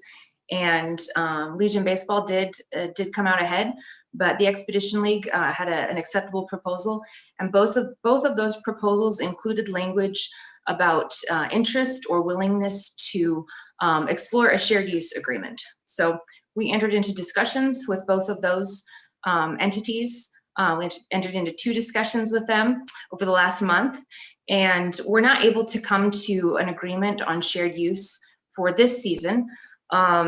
There were 10 days in direct conflict, but we are interested in continuing the conversations and working towards a shared use agreement over the next couple of years. And so that will potentially bring into consideration some potential updates to the field that are needed to make that shared use agreement work. One of those is turfing of the infield. Another infrastructure improvement is some updates to Ryan Fields so that there can be practices and some games at Ryan Fields. And we will be looking at having the Expedition League play an exhibition game here this summer. So we are working on those agreements now, and just wanted to give you an update on what's going on there. So. Thanks. Commissioners, any questions on either of those item updates, the district discussions or Kendrick Legion Field? Mayor, just one. I really appreciated the conversation yesterday with the county as well. And I think that Commissioner Hunhausen articulated that, this is perhaps something that the county commission should revisit. I don't know if there's consensus on that based off of yesterday's conversation, but I'm encouraged that, there's a possibility of getting this back in front of them. I think one thing, and perhaps this is for the city county parks board, is, what does a path forward look like with support with the city, county, and probably Jefferson County, the jurisdictions that are likely going to have to move forward with putting something on the ballot. And if that isn't the case, then what, right? Like, is it we step away and say, ultimately, this is, you know, is going to be difficult for us to move forward, or is there a next step? Because I think that's where we get kind of hung up. And I think it would be really helpful to be very transparent with stakeholders about what, you know, what is possible if ultimately, you know, our other partners, our other jurisdictions are not willing to move forward with it.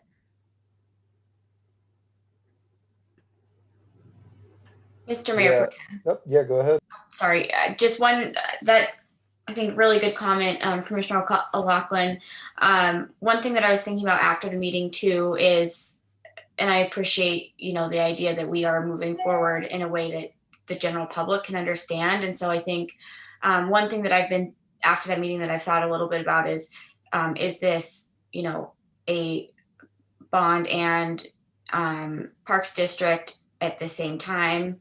Is it one and then the other, or just one? And, you know, what are the merits to the priority we place on one or the other? So I'll be really anxious to see what the discussion is, you know, with whatever the stakeholder group looks like, and just within the City County Parks Board.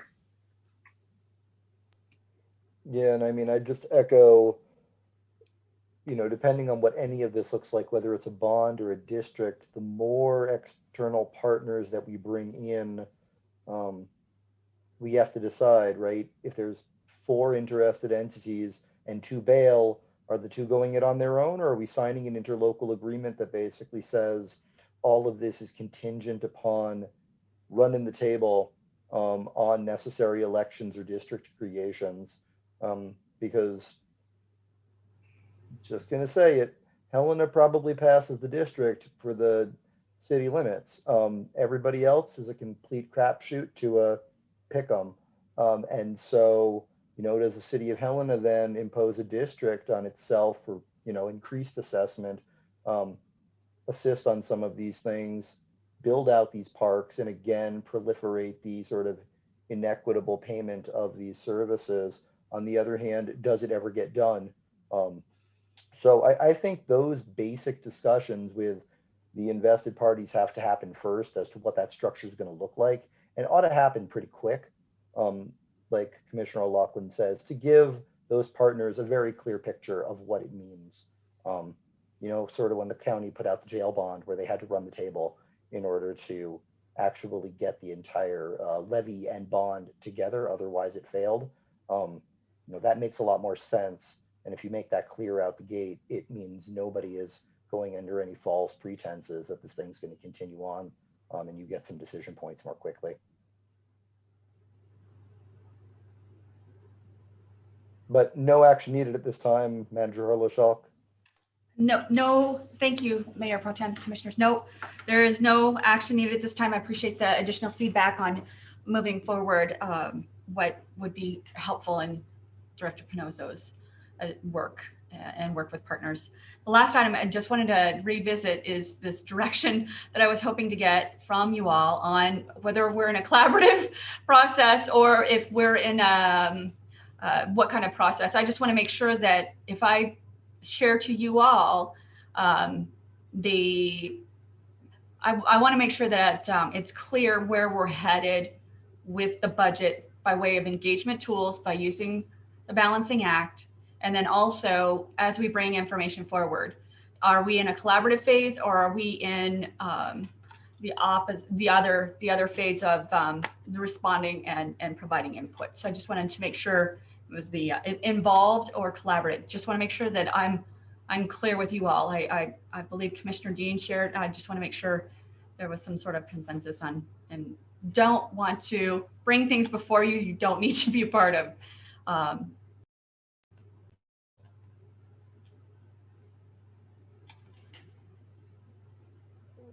Commissioners, I think, were being asked for some level, but maybe just a quick question, Manager Harlow-Schalk. I don't know if you can put that document up, or if we can sort of get the, I think there were a total of 5 categories there.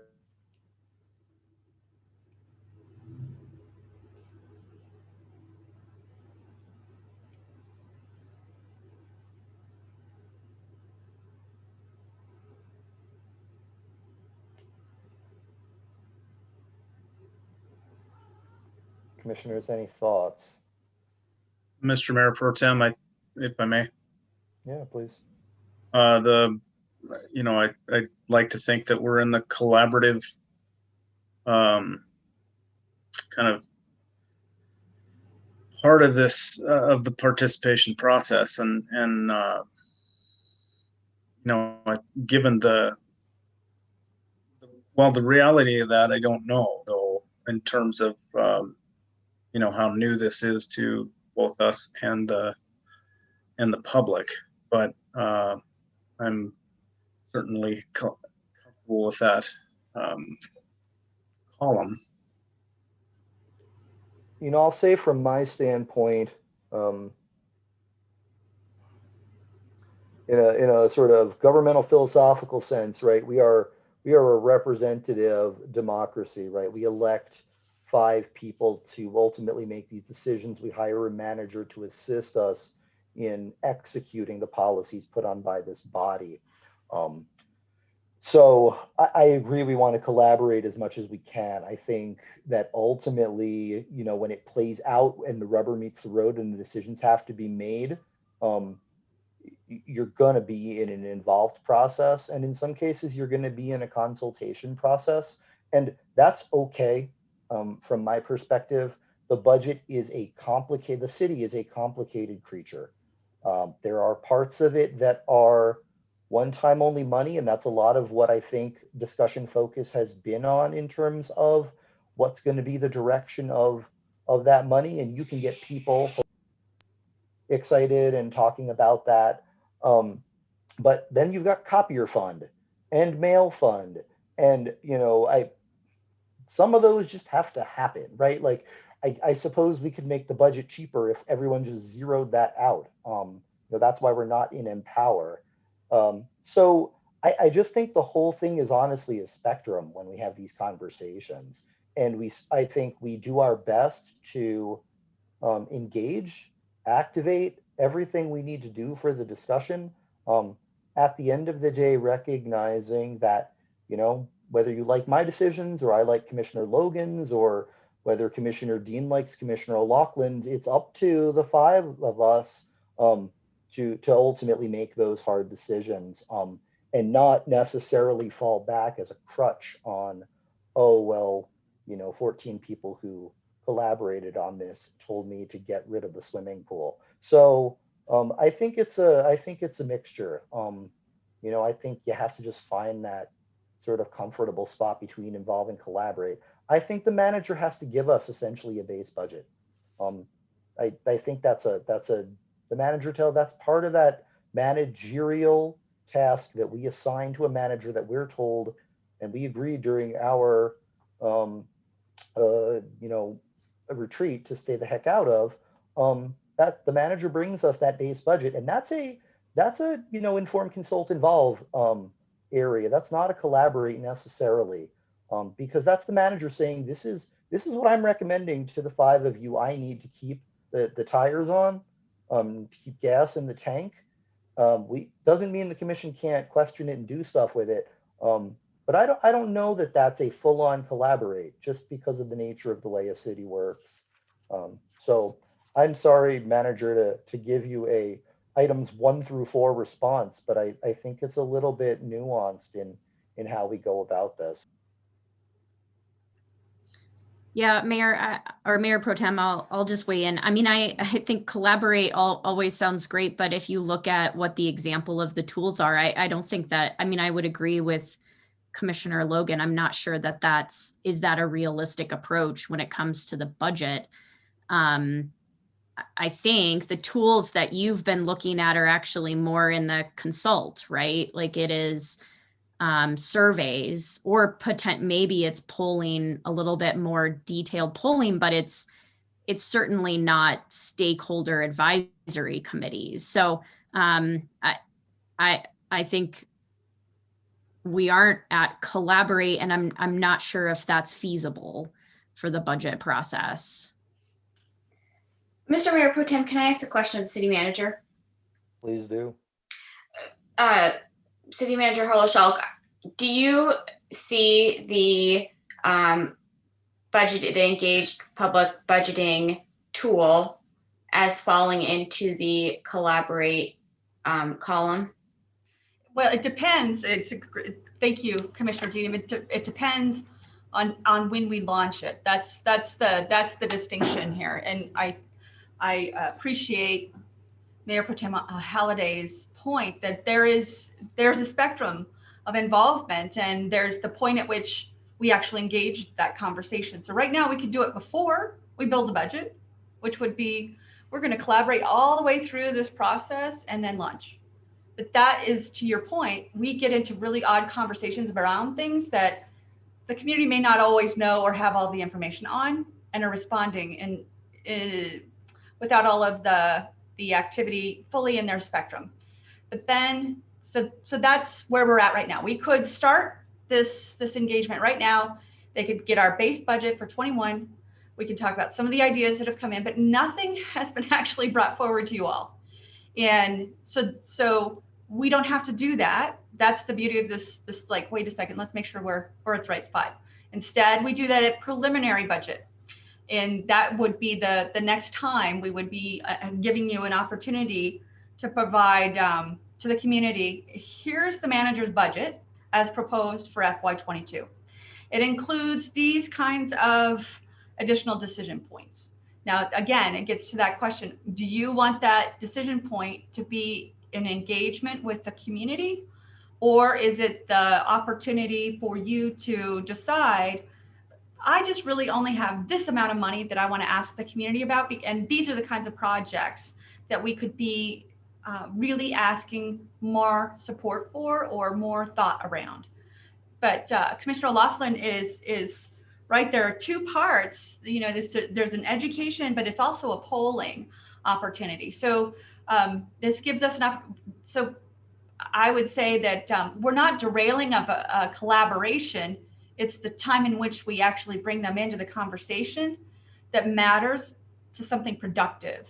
And so that's what I would say is the next question, even around just in a narrow slice. I'll go to the narrow slice of the general fund savings dollars.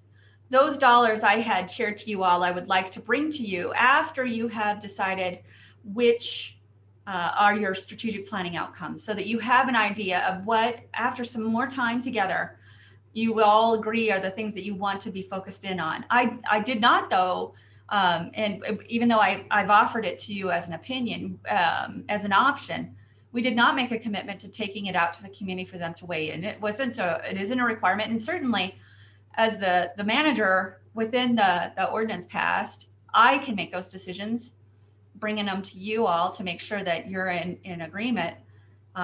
It's just an added slice of information. That does not mean, though, that we need to take that out to the community. These are all just options, and I think it's really important we have this critical conversation right now before we get too far in around engagement in the budget, because it just lends itself to analysis in a different direction, as opposed to just moving into the budget itself and presenting to you all what we need and what balances.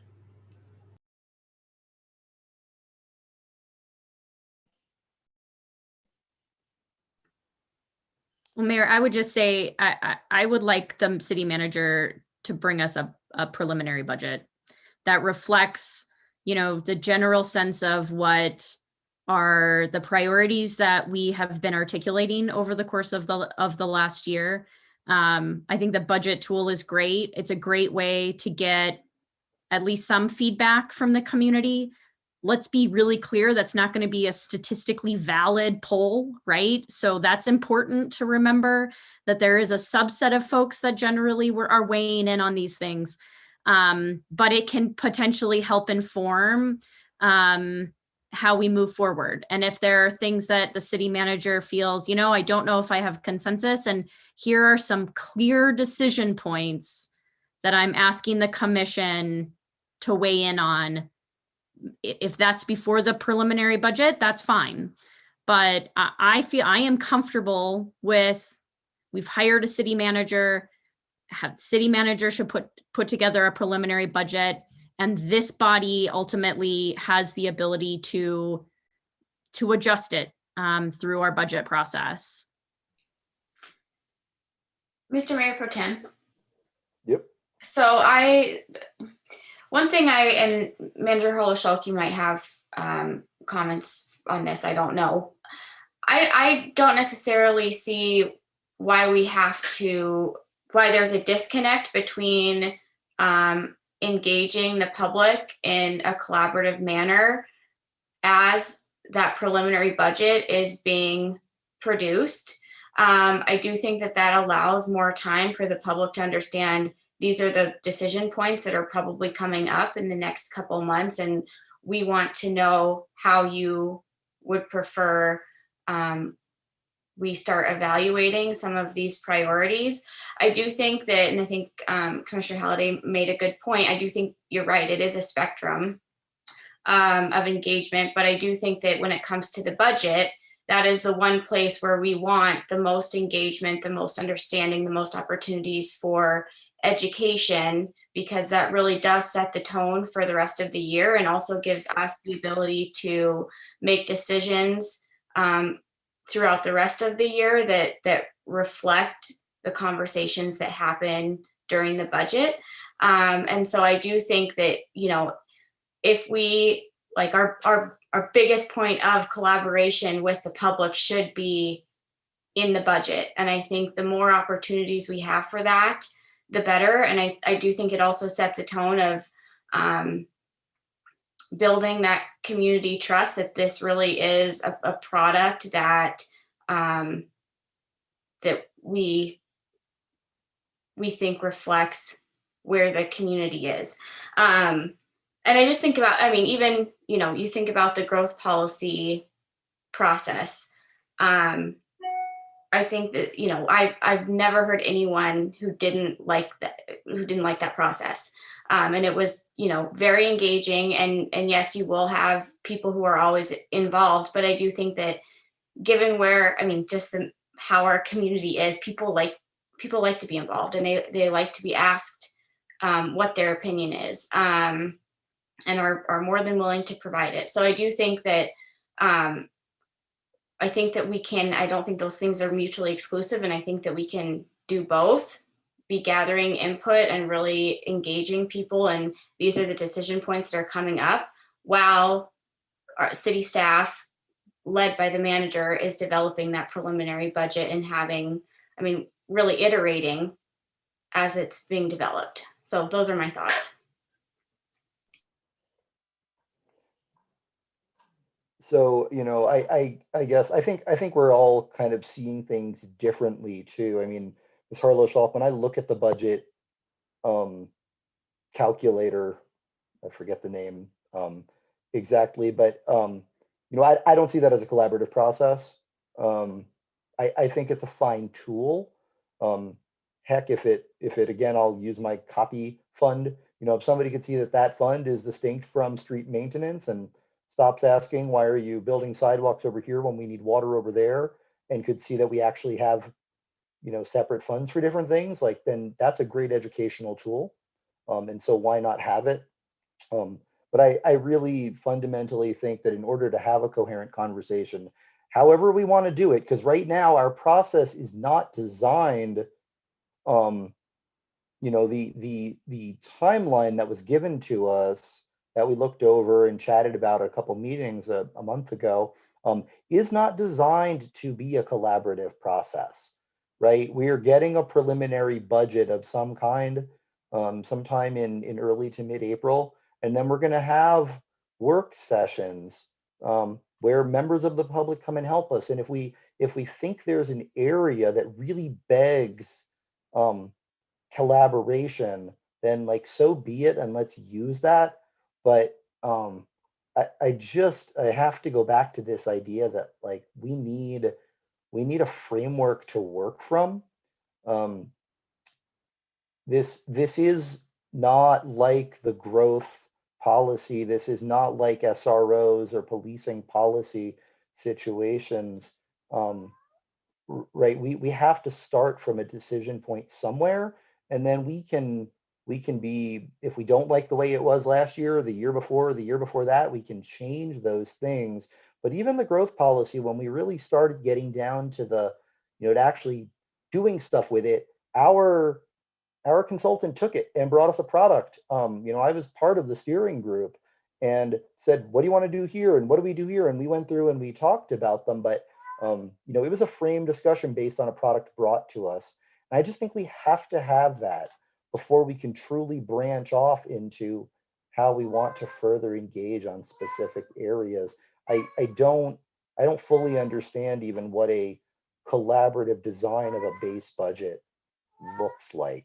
I don't think it's feasible, but I'm happy to see examples of what that would look like. But I think the manager has to give us something, and it has to be food for thought.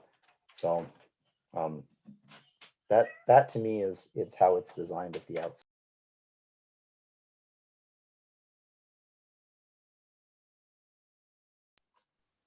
Mr. Mayor Pro Tem, I would agree. I think in terms of, trying for staff and the commission to try to reach out, to the public and engage them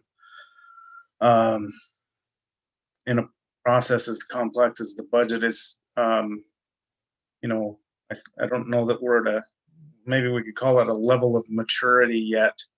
Maybe we'd never get there, and maybe it's not possible, but I guess I would agree with the Mayor Pro Tem and Commissioner O'Loughlin in terms of, getting a preliminary budget and working from that, but involving the, certainly involving the public along the way.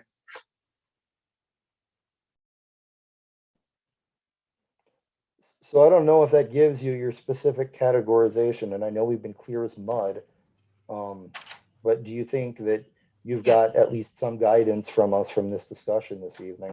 I thank you, Mayor Pro Tem, you did, and I really appreciate the critical thought here. The last thing we need to do is add a process that will make it harder for us to get a preliminary budget to you, but I also want to make sure that you're kept informed in the way you want to be informed. So the staff submittals, those are information for you as an information only. And at this point, I do not have a recommendation or anything for you to provide.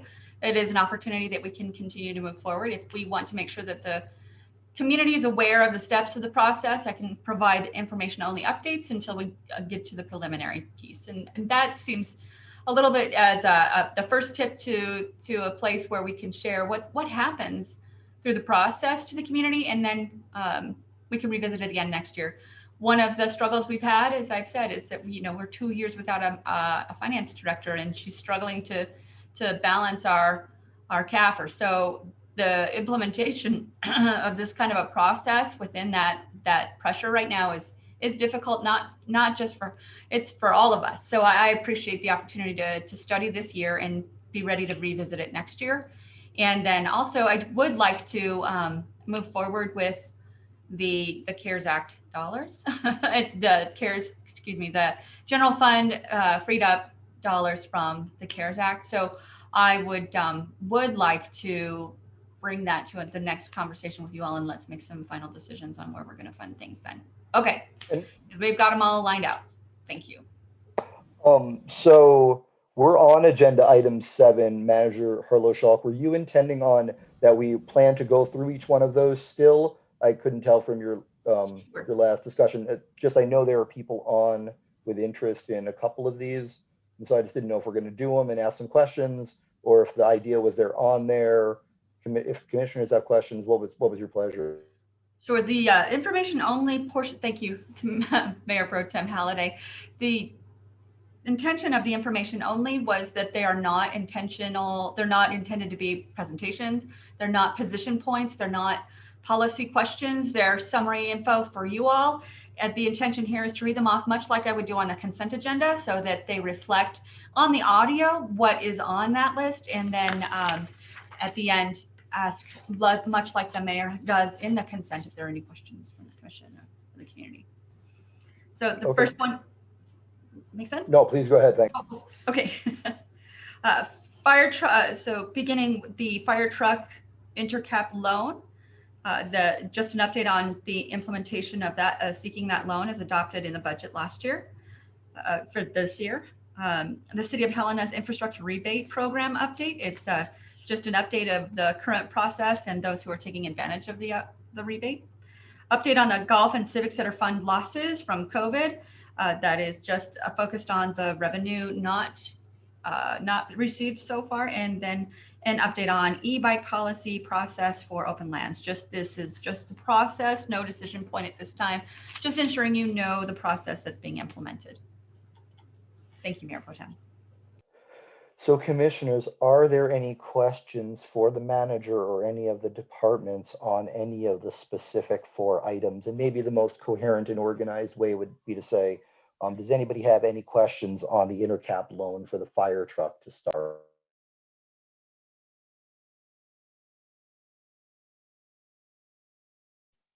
Going once, going twice. All right. How about item B, the infrastructure rebate update? Commissioners, any questions for the manager or staff?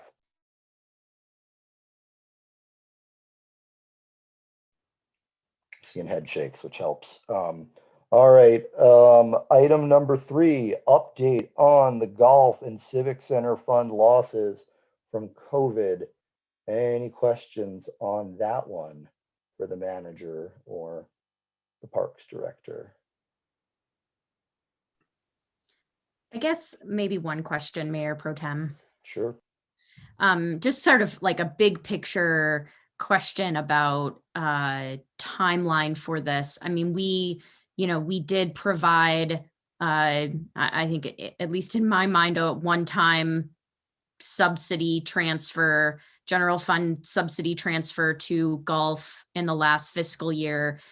I would be curious if there is plans for us to have a little bit more of a robust conversation about golf, or how we might be handling this in the coming budget cycle. And maybe there's just some unknowns at this point that need to be resolved, including potential, additional federal relief. But that's I guess that's just a kind of a big picture question, if this is going to come to us, or if it's alternatively coming to the golf board, right, to start making some decisions on how best to proceed.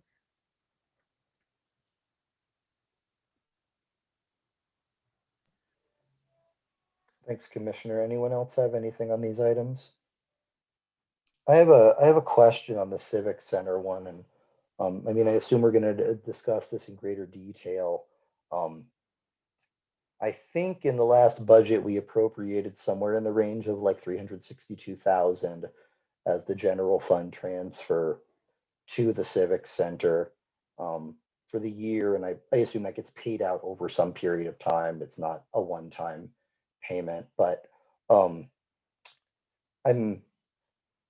guess I'm curious sort of what we're projecting as total expenses, right? Because the way the Civic Center has generally run is it sort of spends money to make money, as you would do with the promotion of shows. And so where we're not spending some money, we are realizing some savings in theory. And our projections of revenue are always just sort of estimates at the end of the day. So it would be helpful to know the next time this comes around, kind of what that dollar amount ask is. I think something had been penciled in previously on our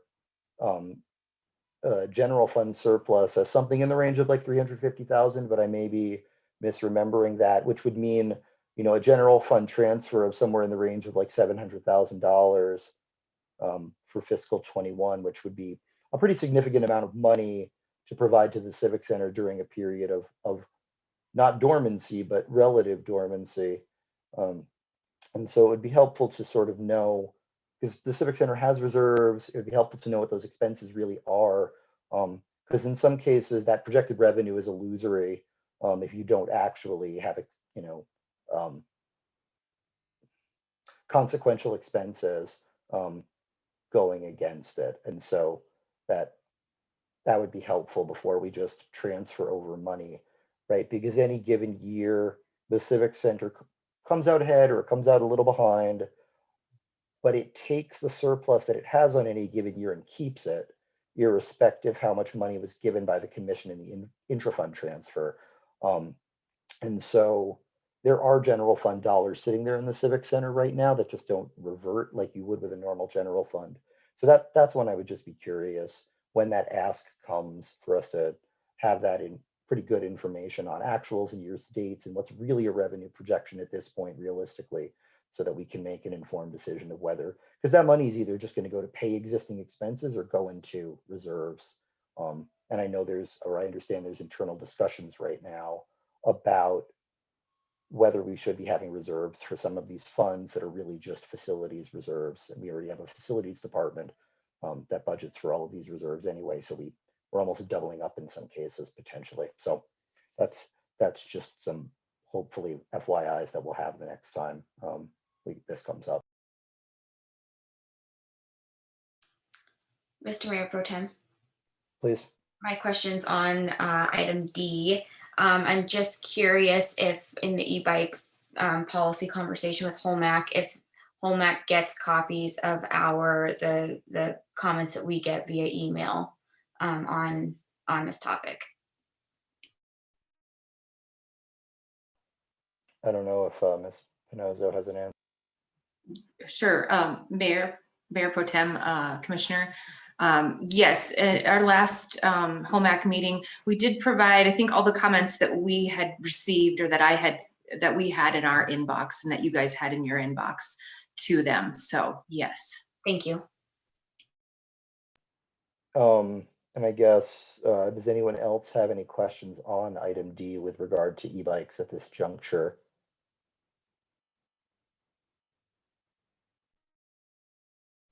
Seeing none, then I'm going to throw it open for public comment on any of the information only items. We'll have a not otherwise specified public comment at the end. So I'm just asking for public comment on any of items A through D under information only. Please put up your hand and the city clerk will get you queued up.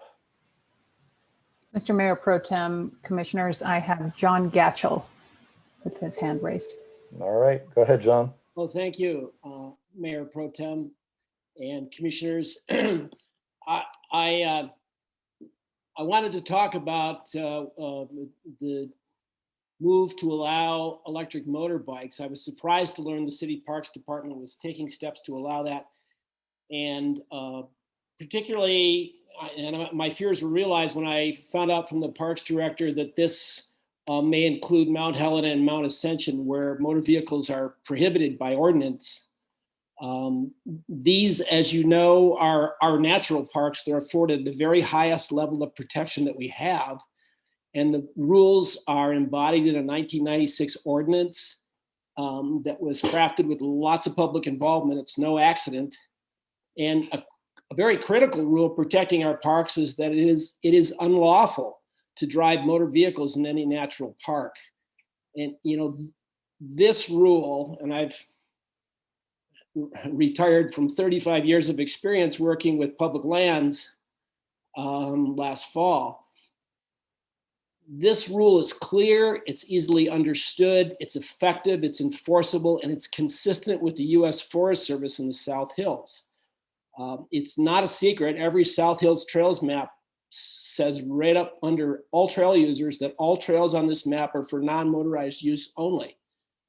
So the system that we have, that we've built over time, working in many ways collaboratively, extends onto the national forest all the way now to the Continental Divide. And the Forest Service has now incorporated a 50,000 acre area called the South Hills Special Recreation Area in its new forest plan, in which all trail use is non-motorized and motor vehicles drive on roads, just as in our natural parks.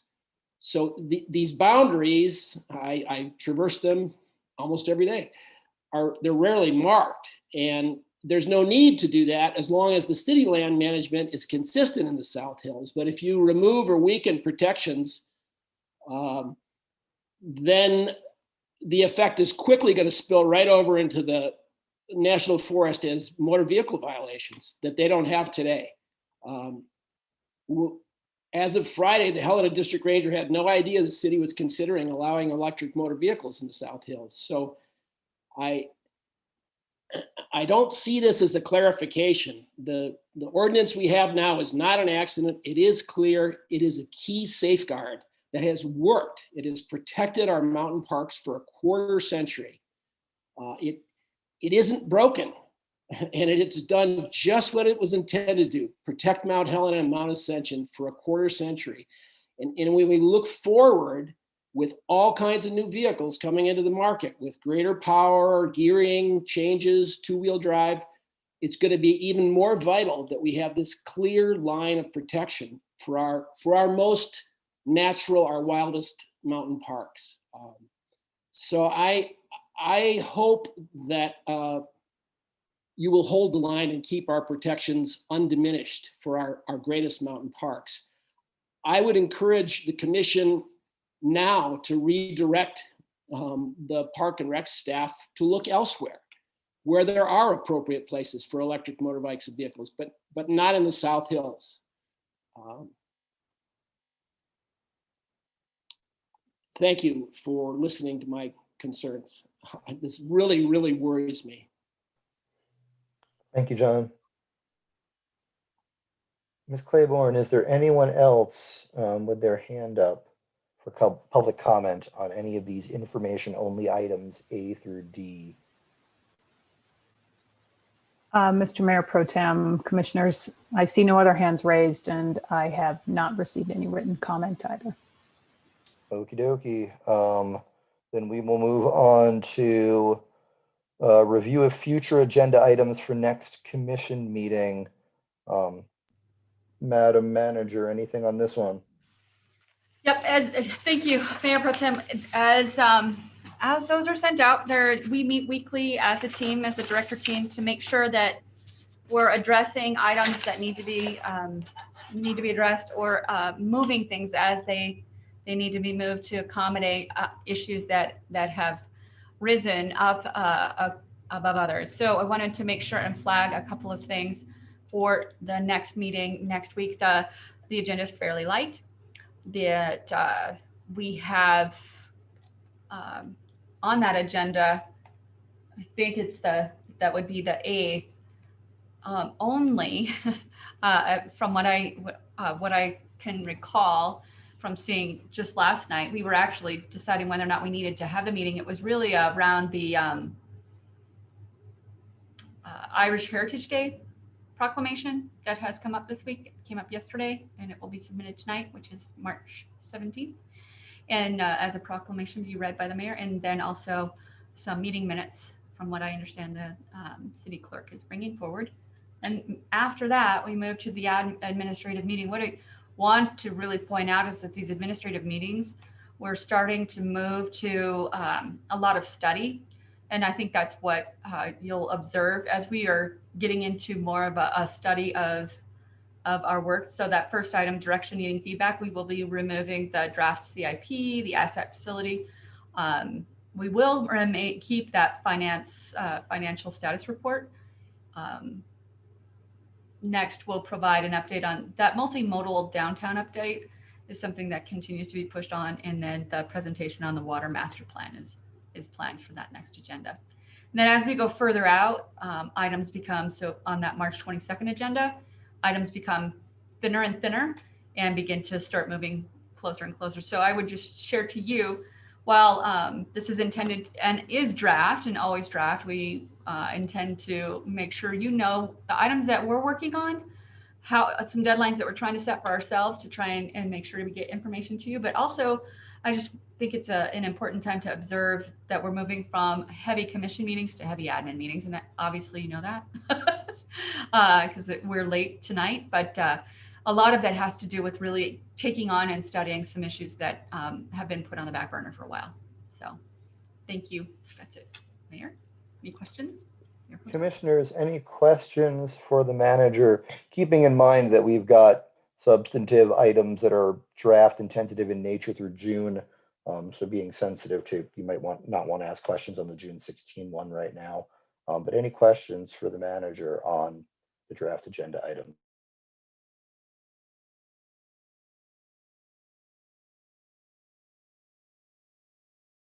All right, then that brings us to item 9 on our agenda, public comment. So this is the time for any public comment not on items that were on our agenda tonight. Madam Clerk, anyone with their hand up or any public comment? Mr. Mayor Pro Tem, I have no hands raised and again, have no written public comment at this time. All right, well, wait a little bit more just in case.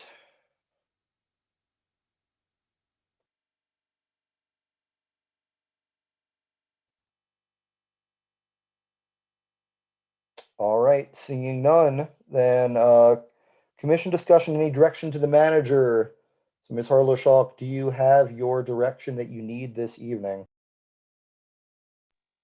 I do. Thank you very much for revisiting the item that I needed to revisit. First, we will be bringing specifically to the sidewalks